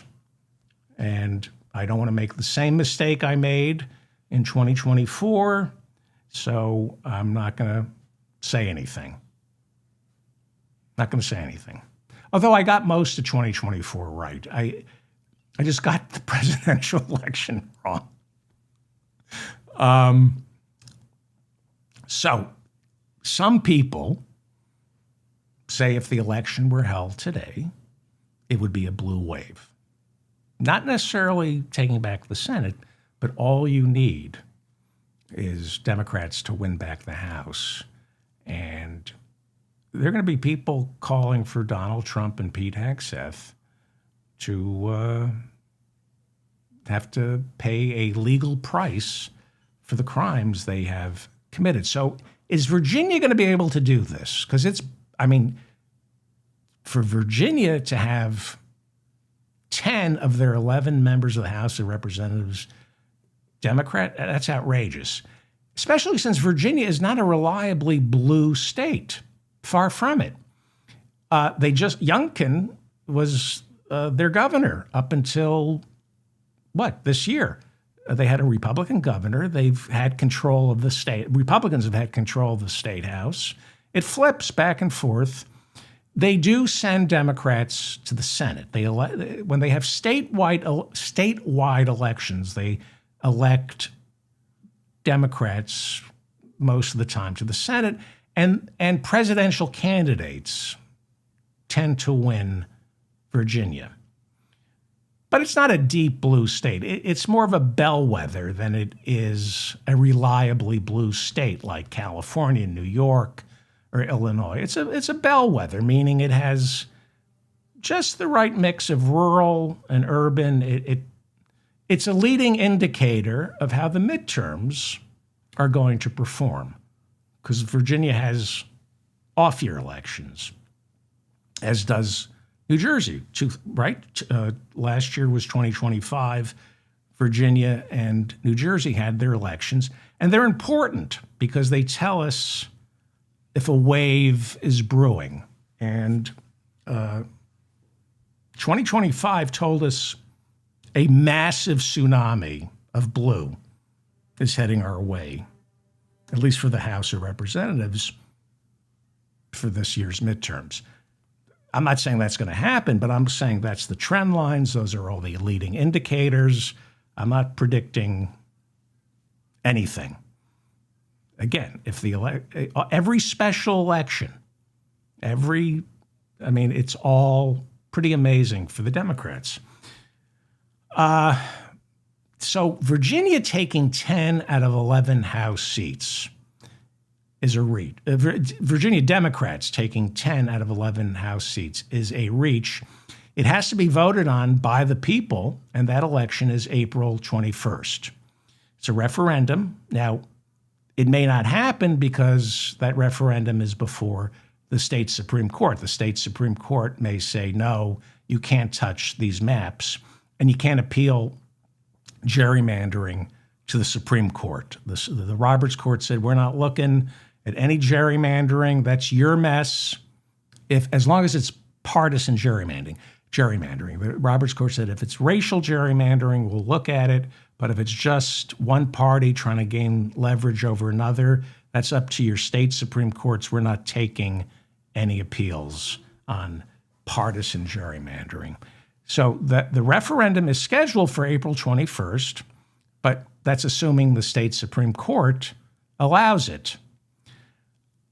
If the referendum is voted on, a new Roanoke College poll shows 52% of Virginia voters would oppose it. They would oppose drawing a new map. It would go down to defeat. That's what this new poll shows. If the state Supreme Court of Virginia allows the referendum to be voted on, according to this poll, it would go down. But that's a poll. This is an election that is scheduled for April 21st. It's all about voter turnout. And you're going to have low voter turnout for this. It's going to be lower than the midterms. Midterms are not, the turnout is lower than during a presidential year. So the question is, how animated are the Democratic and Republican parties' respective bases?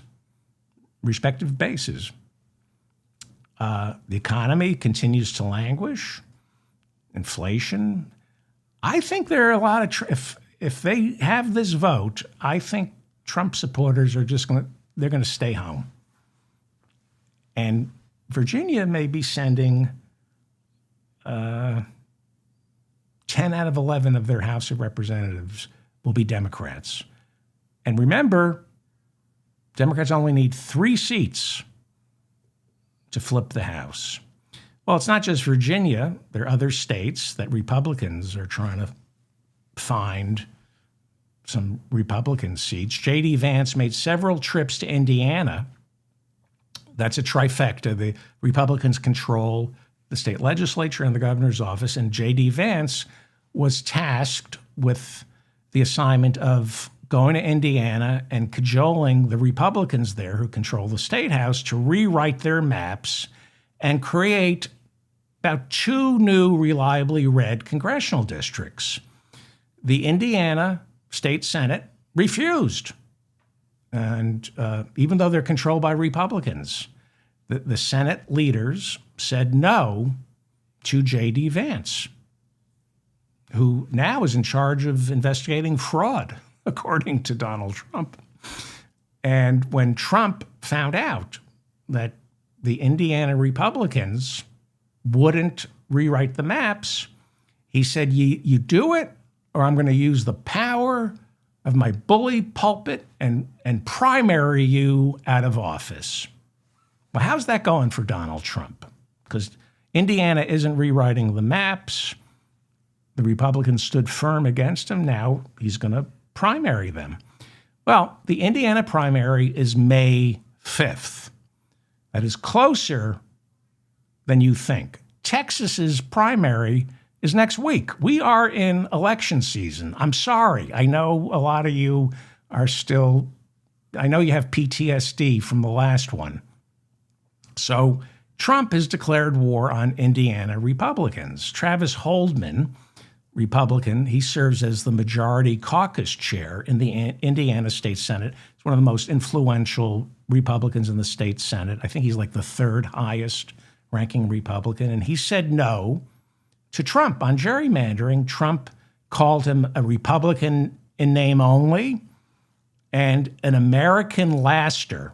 Trump's an American firster. This guy, he said, is an American laster. And he said, I'm going to find someone to beat you in the May 5th Indiana Republican Party primaries. And that guy Trump found is Blake Fichter, a Bluffton City, Indiana councilman who woke up one morning and discovered Trump had chosen him to be the one to primary Travis Holdman. And Fichter said, huh? Me? Trump said, yeah, you. So Blake Fichter, an Indiana councilman from Bluffton City, said, okay. And he tried to launch a campaign. And the polling was what you'd expect it to be. So on Tuesday, he announced he won't be challenging Travis Holdman. Turns out Holdman has more power than Trump in Indiana. As I said, this may be the beginning, God willing, of the long goodbye.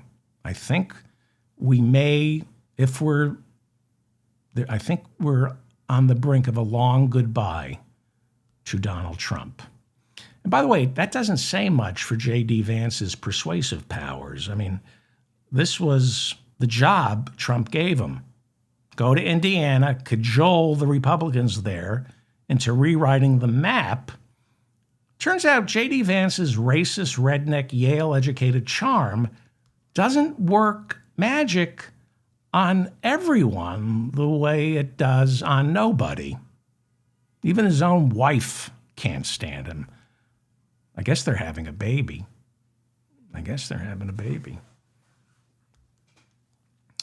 By the way, more good news for Democrats going into 2029. According to the Real Clear averages, these are the leading contenders for the Republican nomination for president, assuming Donald Trump obeys the law and the Constitution. I have a show prepared for that. I may do it tomorrow. So this is kind of interesting. These are the polling averages of likely Republican voters. And this is as of late January of this year. J.D. Vance leads among likely Republican voters, 40 to 45%. In second place, Donald Trump Jr. Donald Trump Jr. Donald Trump Jr. cannot be photographed He's not allowed in the Oval Office. You ever see him in the Oval Office? Why do you think Donald Trump Jr. has never taken a job inside the Oval Office? Why do you think? Because you have to pee in a cup. That's why. Well, he is in second place with about 15 to 16%. And then he's got twice as many people wanting him than Marco Rubio with 8, Ron DeSantis with 7 to 8. Vance is up 29 points. Yeah. J.D. Vance. The Texas primaries are a week from yesterday, next Tuesday. I hope I'm right on that. I kept checking. February is a short month. Next Tuesday, like I said, the midterms, they've begun.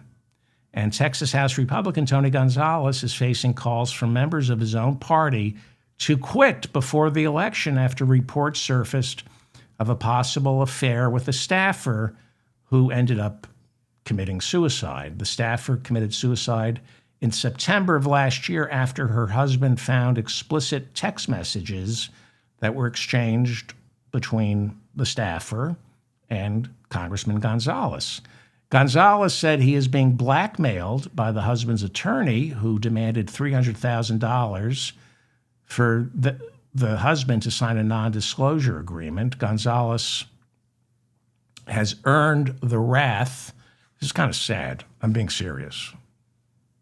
He earned the wrath of Texas Republicans when he broke with the party, as well as the National Rifle Association, by voting for Joe Biden's 2022 Bipartisan Safer Communities Act. That was in the immediate aftermath of the Uvalde school shooting in Texas, where 19 children, babies, and 2 teachers were killed by a lone gunman. That happens to be Gonzalez's congressional district. So he broke with Republicans and voted for Joe Biden's toothless gun control law. It's the best Joe could do. Well, the latest polls show Gonzalez losing to his challenger, Brandon Herrera, by 24 percentage points. So Gonzalez is going to probably just see it through, and who knows, but the polling says he's going to lose next Tuesday. Herrera, his challenger, lost the 2024 primary to Gonzalez. In a runoff, he lost it by 400 votes. So this is the district that covers Uvalde. And who is Brandon Herrera? You win this primary, you're going to be the next congressman from this district. This is a red district. Herrera is a firearms manufacturer. He has 4.2 million subscribers on YouTube. He's the AK guy, and he's been endorsed by the House Freedom Caucus. He hates Israel. He's been criticized for trivializing Hitler, the Holocaust. He celebrated Hitler. He mocks the LGBTQ community, and he makes fun of veterans committing suicide with a gun. So regardless of whether or not Congressman Gonzalez drops out, we are probably looking at Brandon Herrera as the next congressman from Uvalde, Texas. So I'm going to finish up here with a very aggravating story about Gavin Newsom. This is going to piss you off.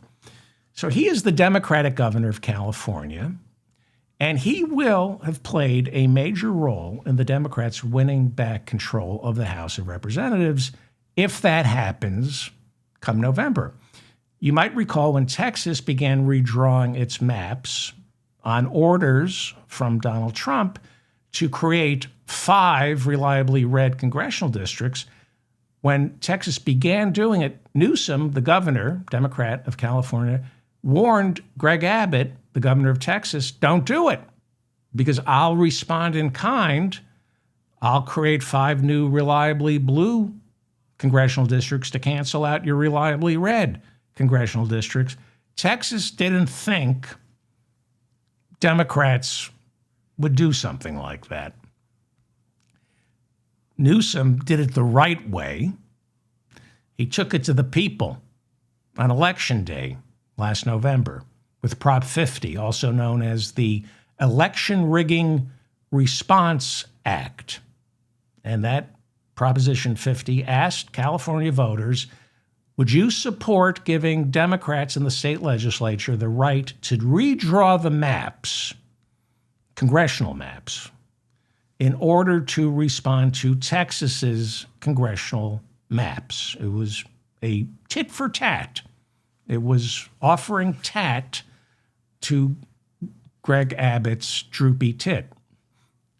And Prop 50 passed with 64% of the vote. Now, Republicans try to challenge it in the courts, and the Supreme Court said, no, we're not going to touch this.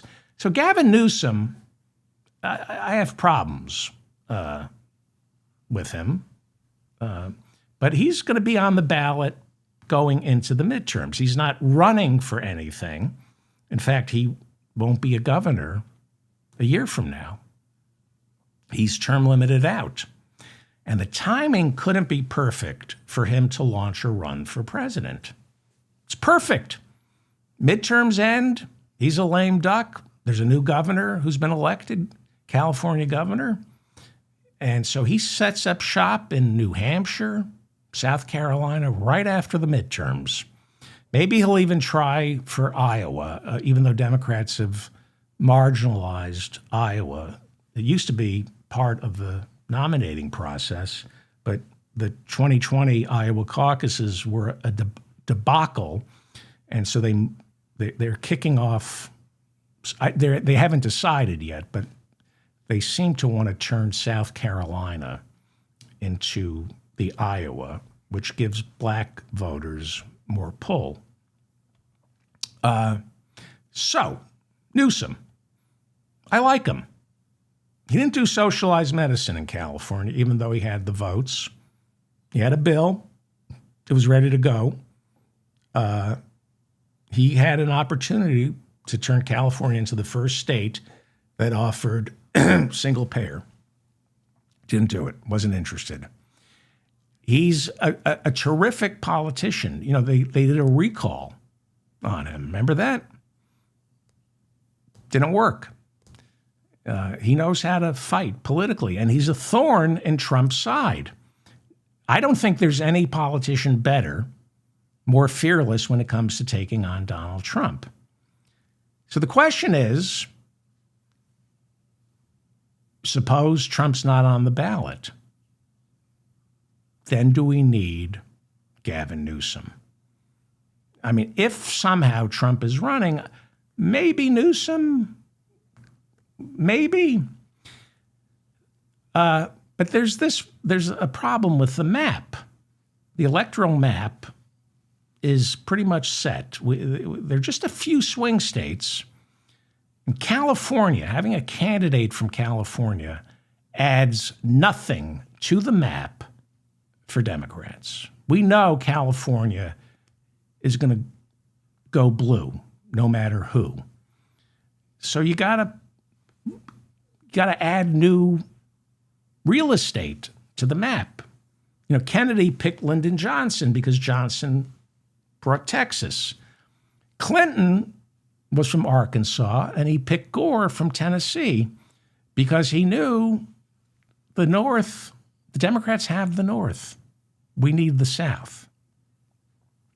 So on paper, Newsom seems great, but he adds zero to the electoral map. Zero.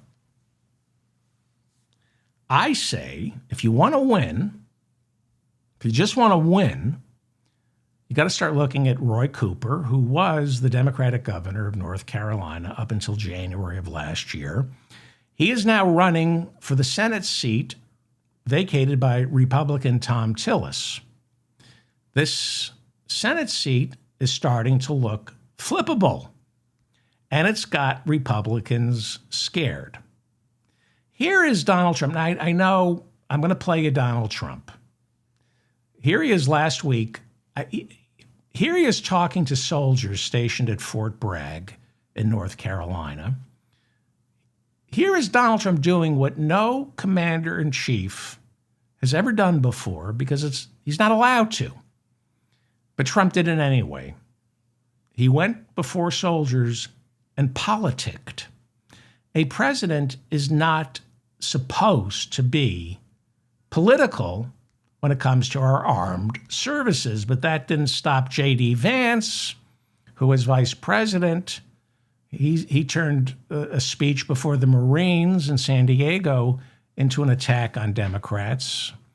Here is Donald Trump turning an address before soldiers in Fort Bragg, named after a genocidal slaveholding maniac who contributed to the Confederate loss. We're renaming. They was stripped of the name Bragg.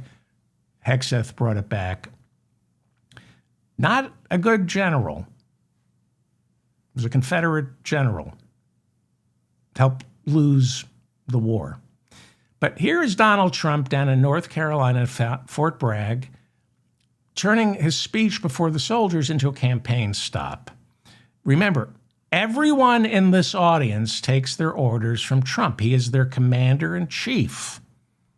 You don't do this. Here is Donald Trump attacking the former governor of North Carolina, Roy Cooper, who is now running for Senate.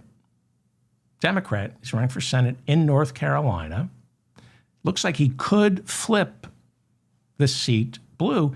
Here's Trump telling his soldiers to vote for the Republican Michael Whatley. Now, I don't like to play clips of Trump, but this is evidence for his impeachment. But we want to keep this area safe, and we can't do that without the leaders, and your ex-governor is not one of them. It would be a disaster if he got in. And one of the things that I just mentioned and you saw the monster that killed an innocent young Ukrainian girl a couple of months ago, slitting her throat from behind. And this was the man, the governor, that allowed this man to get out and to do that. We don't do that. We don't do that. Everybody knew he was trouble. Many, many crimes. One of the worst pasts I've ever seen. And she sat down. She had her throat slit. And that's not going to happen with Michael Whatley, that I can tell you. So I just want to tell you it's very important because our military has to be protected. Our people have to be protected. And they will decimate our military. Every time you come in as a Republican, a lot of Republicans, they come in, they don't do anything about it. I do beyond what anyone's ever done, not even close. That is an impeachable offense. It's probably not a criminal offense, but you, under normal circumstances, you would impeach a president for talking that way in front of soldiers. And by the way, that's false about Roy Cooper. The murder happened last year. Cooper wasn't governor. The man arrested for the murder was released from prison while Cooper was governor. He was serving time for robbery with a dangerous weapon. It wasn't the governor's decision to let him out. You know, we let people out, and that is decided by the Department of Adult Correction and the parole board. Doesn't matter, right? The point is Republicans are terrified that Roy Cooper, Democrat, is going to flip the North Carolina Senate seat blue. And if he does that, it makes him the perfect candidate for president or vice president. Now, he says he's not running for president. If he can flip a Senate seat in North Carolina blue, that means he can win the South, which the last Democratic presidential candidate to win North Carolina was Obama in 2008, and that's been it. He couldn't do it in 2012, we think of North Carolina as a swing state. Josh Stein, I think, is the new governor. He's a Democrat. So you got, Roy Cooper brings real estate to the electoral map, and so does this guy, Andy Beshear. He's the Democratic governor of Kentucky. If Democrats want to win the presidency, I believe you go with Cooper and Beshear, or Beshear and Cooper. They bring Kentucky and North Carolina. They bring real estate to the electoral map. Gavin Newsom brings nothing to the map. Zero. I like Newsom. He's very sharp and charismatic. And I love the way he debates. I used to watch him with Sean Hannity, and he gets the best of Sean Hannity, and Sean Hannity still has him back on the show. Newsom debated Ron DeSantis on Fox News back in November of 2023. This was right around, the lead up to the Iowa caucuses. DeSantis was still running for president. People all thought he could beat Trump. Trump wouldn't debate him. He wouldn't debate anybody. And Newsom debated him. It was Sean Hannity's idea to have Newsom debate DeSantis on Fox News. And, when you watch Newsom with Sean Hannity, Newsom is sharp. He destroys Hannity. And to Hannity's credit, he has Newsom back. But when Newsom went up against Ron DeSantis in November of 2023, it didn't go well. It was disappointing. I was expecting Newsom to mop the floor with DeSantis, and Newsom couldn't do it. So there's also the issue of his ex-wife being Don Jr.'s ex-girlfriend, Kimberly Gargoyle. That is an actual picture of Kimberly Gargoyle. She's our ambassador to Greece after Don Jr. and she broke up. And she's something else. She used to be Mrs. Gavin Newsom, and she used to be with Fox News. She had to leave Fox News, allegedly because she was sexually harassing the employees. And I have no doubt one of the reasons Sean Hannity loves Gavin Newsom, and one of the reasons Sean Hannity wants Gavin Newsom to run for president, is because on her way out, Kimberly Gargoyle told the people at Fox News, if Newsom gets the nomination and runs for president, I'll say things about the marriage. An ex-wife can do a lot of damage.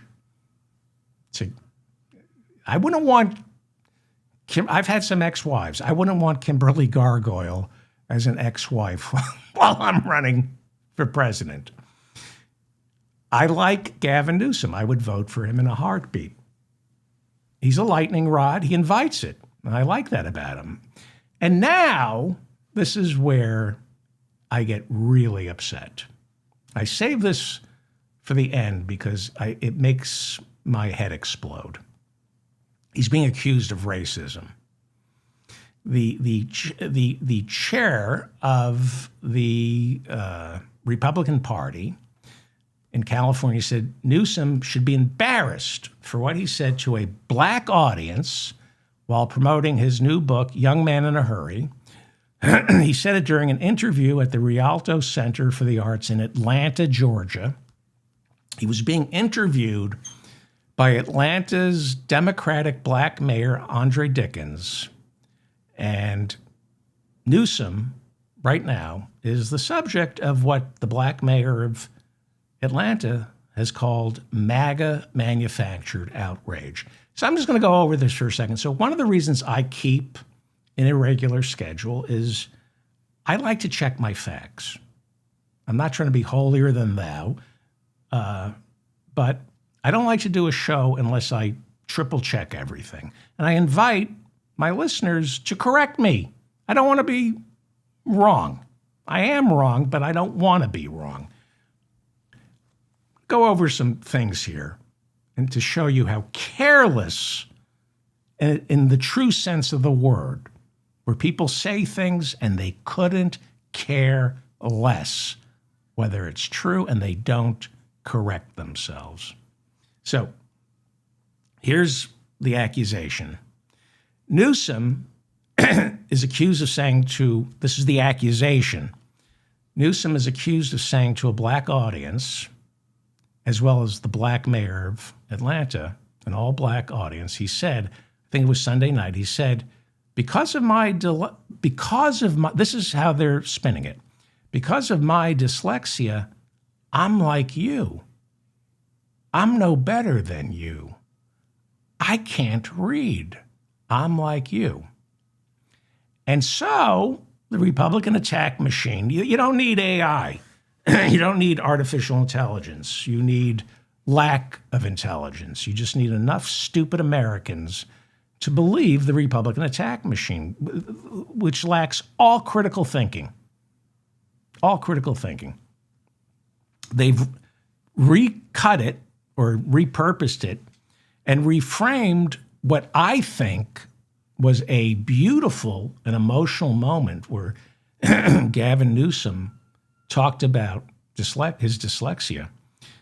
One of his calling cards is how beautifully he talks about dyslexia, how everyone thought he was stupid, how he thought he was stupid because teachers don't know how, at the time, didn't know how to address dyslexia. The fact is, some of the most brilliant people in the world are dyslexic. In comedy, some of the great comedians, some of the great comedy writers are dyslexia because it's a gift.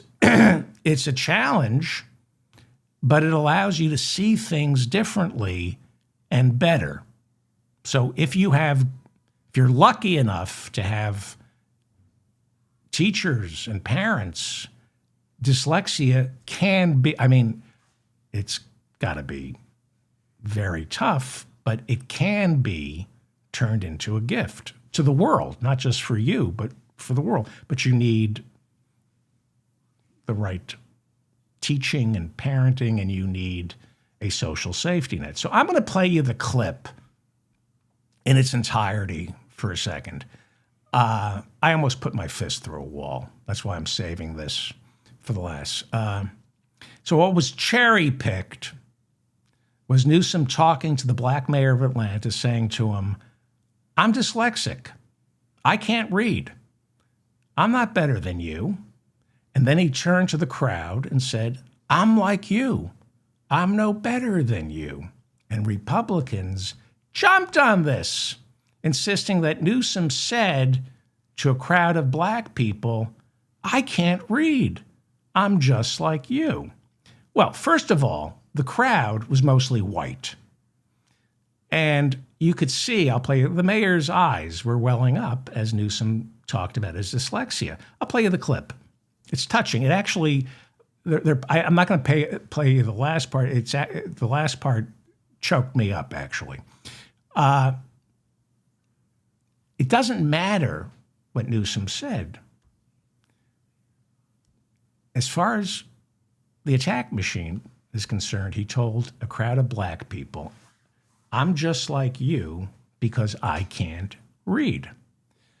Megyn Kelly was fired from NBC News for saying she didn't have a problem with blackface. She didn't understand what was wrong with blackface. She got fired from NBC News for saying that, but she carried a lot of racist baggage with her.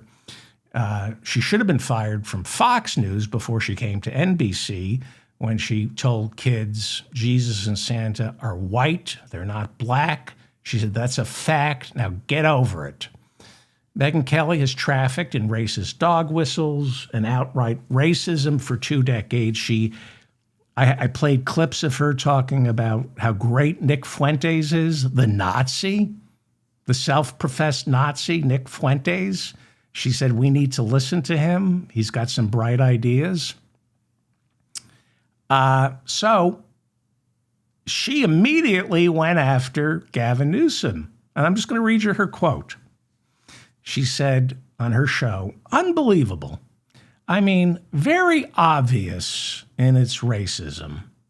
Sitting in front of a predominantly black audience, it was predominantly white, sitting in front of a predominantly black audience saying, quote, I'm like you, I can't read. And I got a 960 on the SAT. And then Megyn Kelly says, what the F? That's what it's like to relate to black people?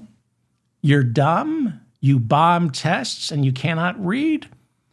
She goes, that's unbelievable.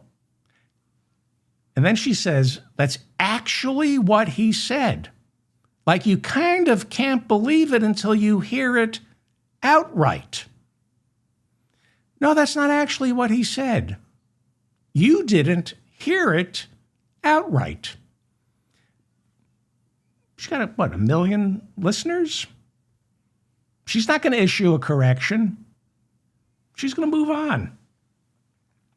And then Gavin Newsom's friend, Sean Hannity, tweeted, Gavin Newsom thinks a 960 SAT makes him like black Americans. Let that sink in. That's from Gavin Newsom, who blamed the 2008 financial collapse on the government making it easier for black people to get mortgages. Scott Jennings, the resident conservative douchebag on CNN, tweeted, Gavin Newsom's pitch to black people, hey, I'm dumb just like you, vote for me. Now that's Scott Jennings from CNN. He's the resident conservative. Rupert Murdoch owns the New York Post, which is a right-wing rag.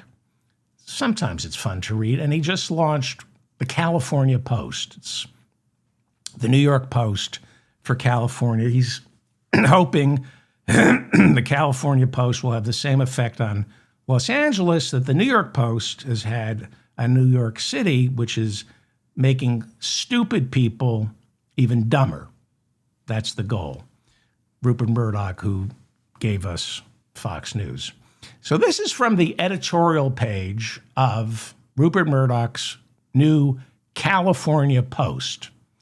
This is the official stance of the publisher of the California Post. That's what an editorial is. Most Americans don't know the difference between an editorial, an opinion piece, a news article. They just see something.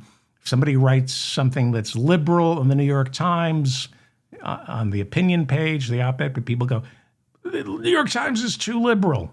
Well, that's an opinion piece, you moron. But this is an editorial from the California Post. It's what the paper believes. This is what they wrote as an editorial. This is from the editorial board. Gavin Newsom, hawking himself and his memoir in Georgia on Sunday, told black Americans they should relate to him because he bombed his SATs and can barely read. Cringe. So first of all, he didn't say he bombed. I don't think he said, I bombed my SATs. Megyn Kelly said he bombed his SATs. Let's see. I'm going to play the clip.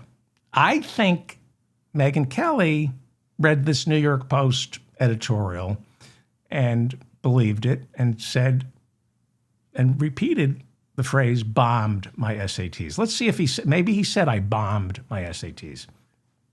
The editorial goes on to say, this race's bid to bond with black voters comes as the Gov trots the globe and tours the nation, his focus not on California, but on his own presidential ambition. It also points to a broader reality about the Democratic Party. It's often led by politicians who slam opponents as racist while expecting a pass on their own racism. It's time we said enough. Okay? Now this is really disappointing. Professor Cornel West, one of my heroes, appeared on the Travis Smiley radio program, accusing Thomas, accusing Gavin Newsom of having a white supremacist mindset based on what he said Sunday. So this is an actual tweet from the former Harvard, Princeton professor and presidential candidate, Cornel West. Professor, this is what a professor wrote. Brother Newsom could have taken a humanistic approach. He could have said, I'm just like you. I was born of a woman. I'll face a loss, pain, and death just like anyone else. But instead, when Gavin Newsom, thinks of black people, he brings up low SAT scores. That mindset sits at the core of white supremacy, the belief that black people are less beautiful, less moral, less intelligent. Don't play with us like that California governor.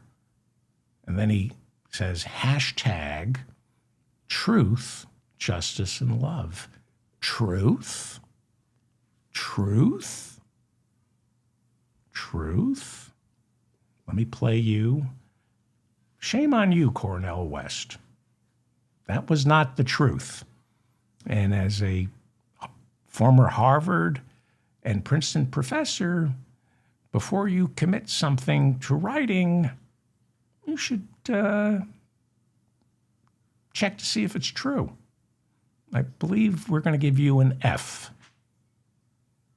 Here is what Gavin Newsom said. I'm like you. I'm no better than you. You know, I'm a 960 SAT guy. And, you know, and I'm not trying to offend anyone, you know, trying to act all there if you got 940. But literally a 960 SAT guy.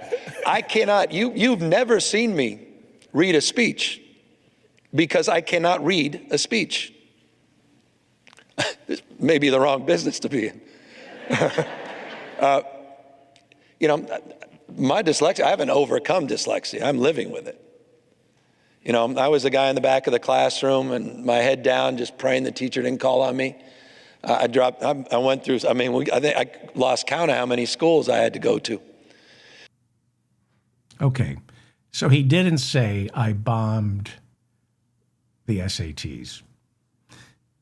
The California Post, the New York Post for California, said I bombed the SATs.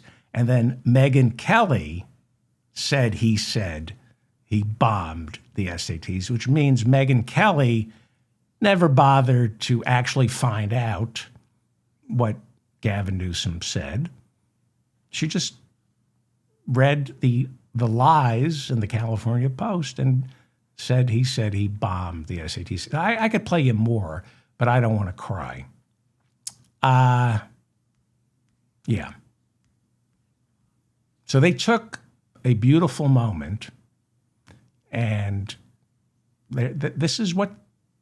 Anyway, here is Jesse Waters, has his own show on Fox. I got to admire Jesse Waters for taking this to the next level of depravity. So Jesse Waters didn't bother to lie and say Newsom was insulting black people, calling them stupid.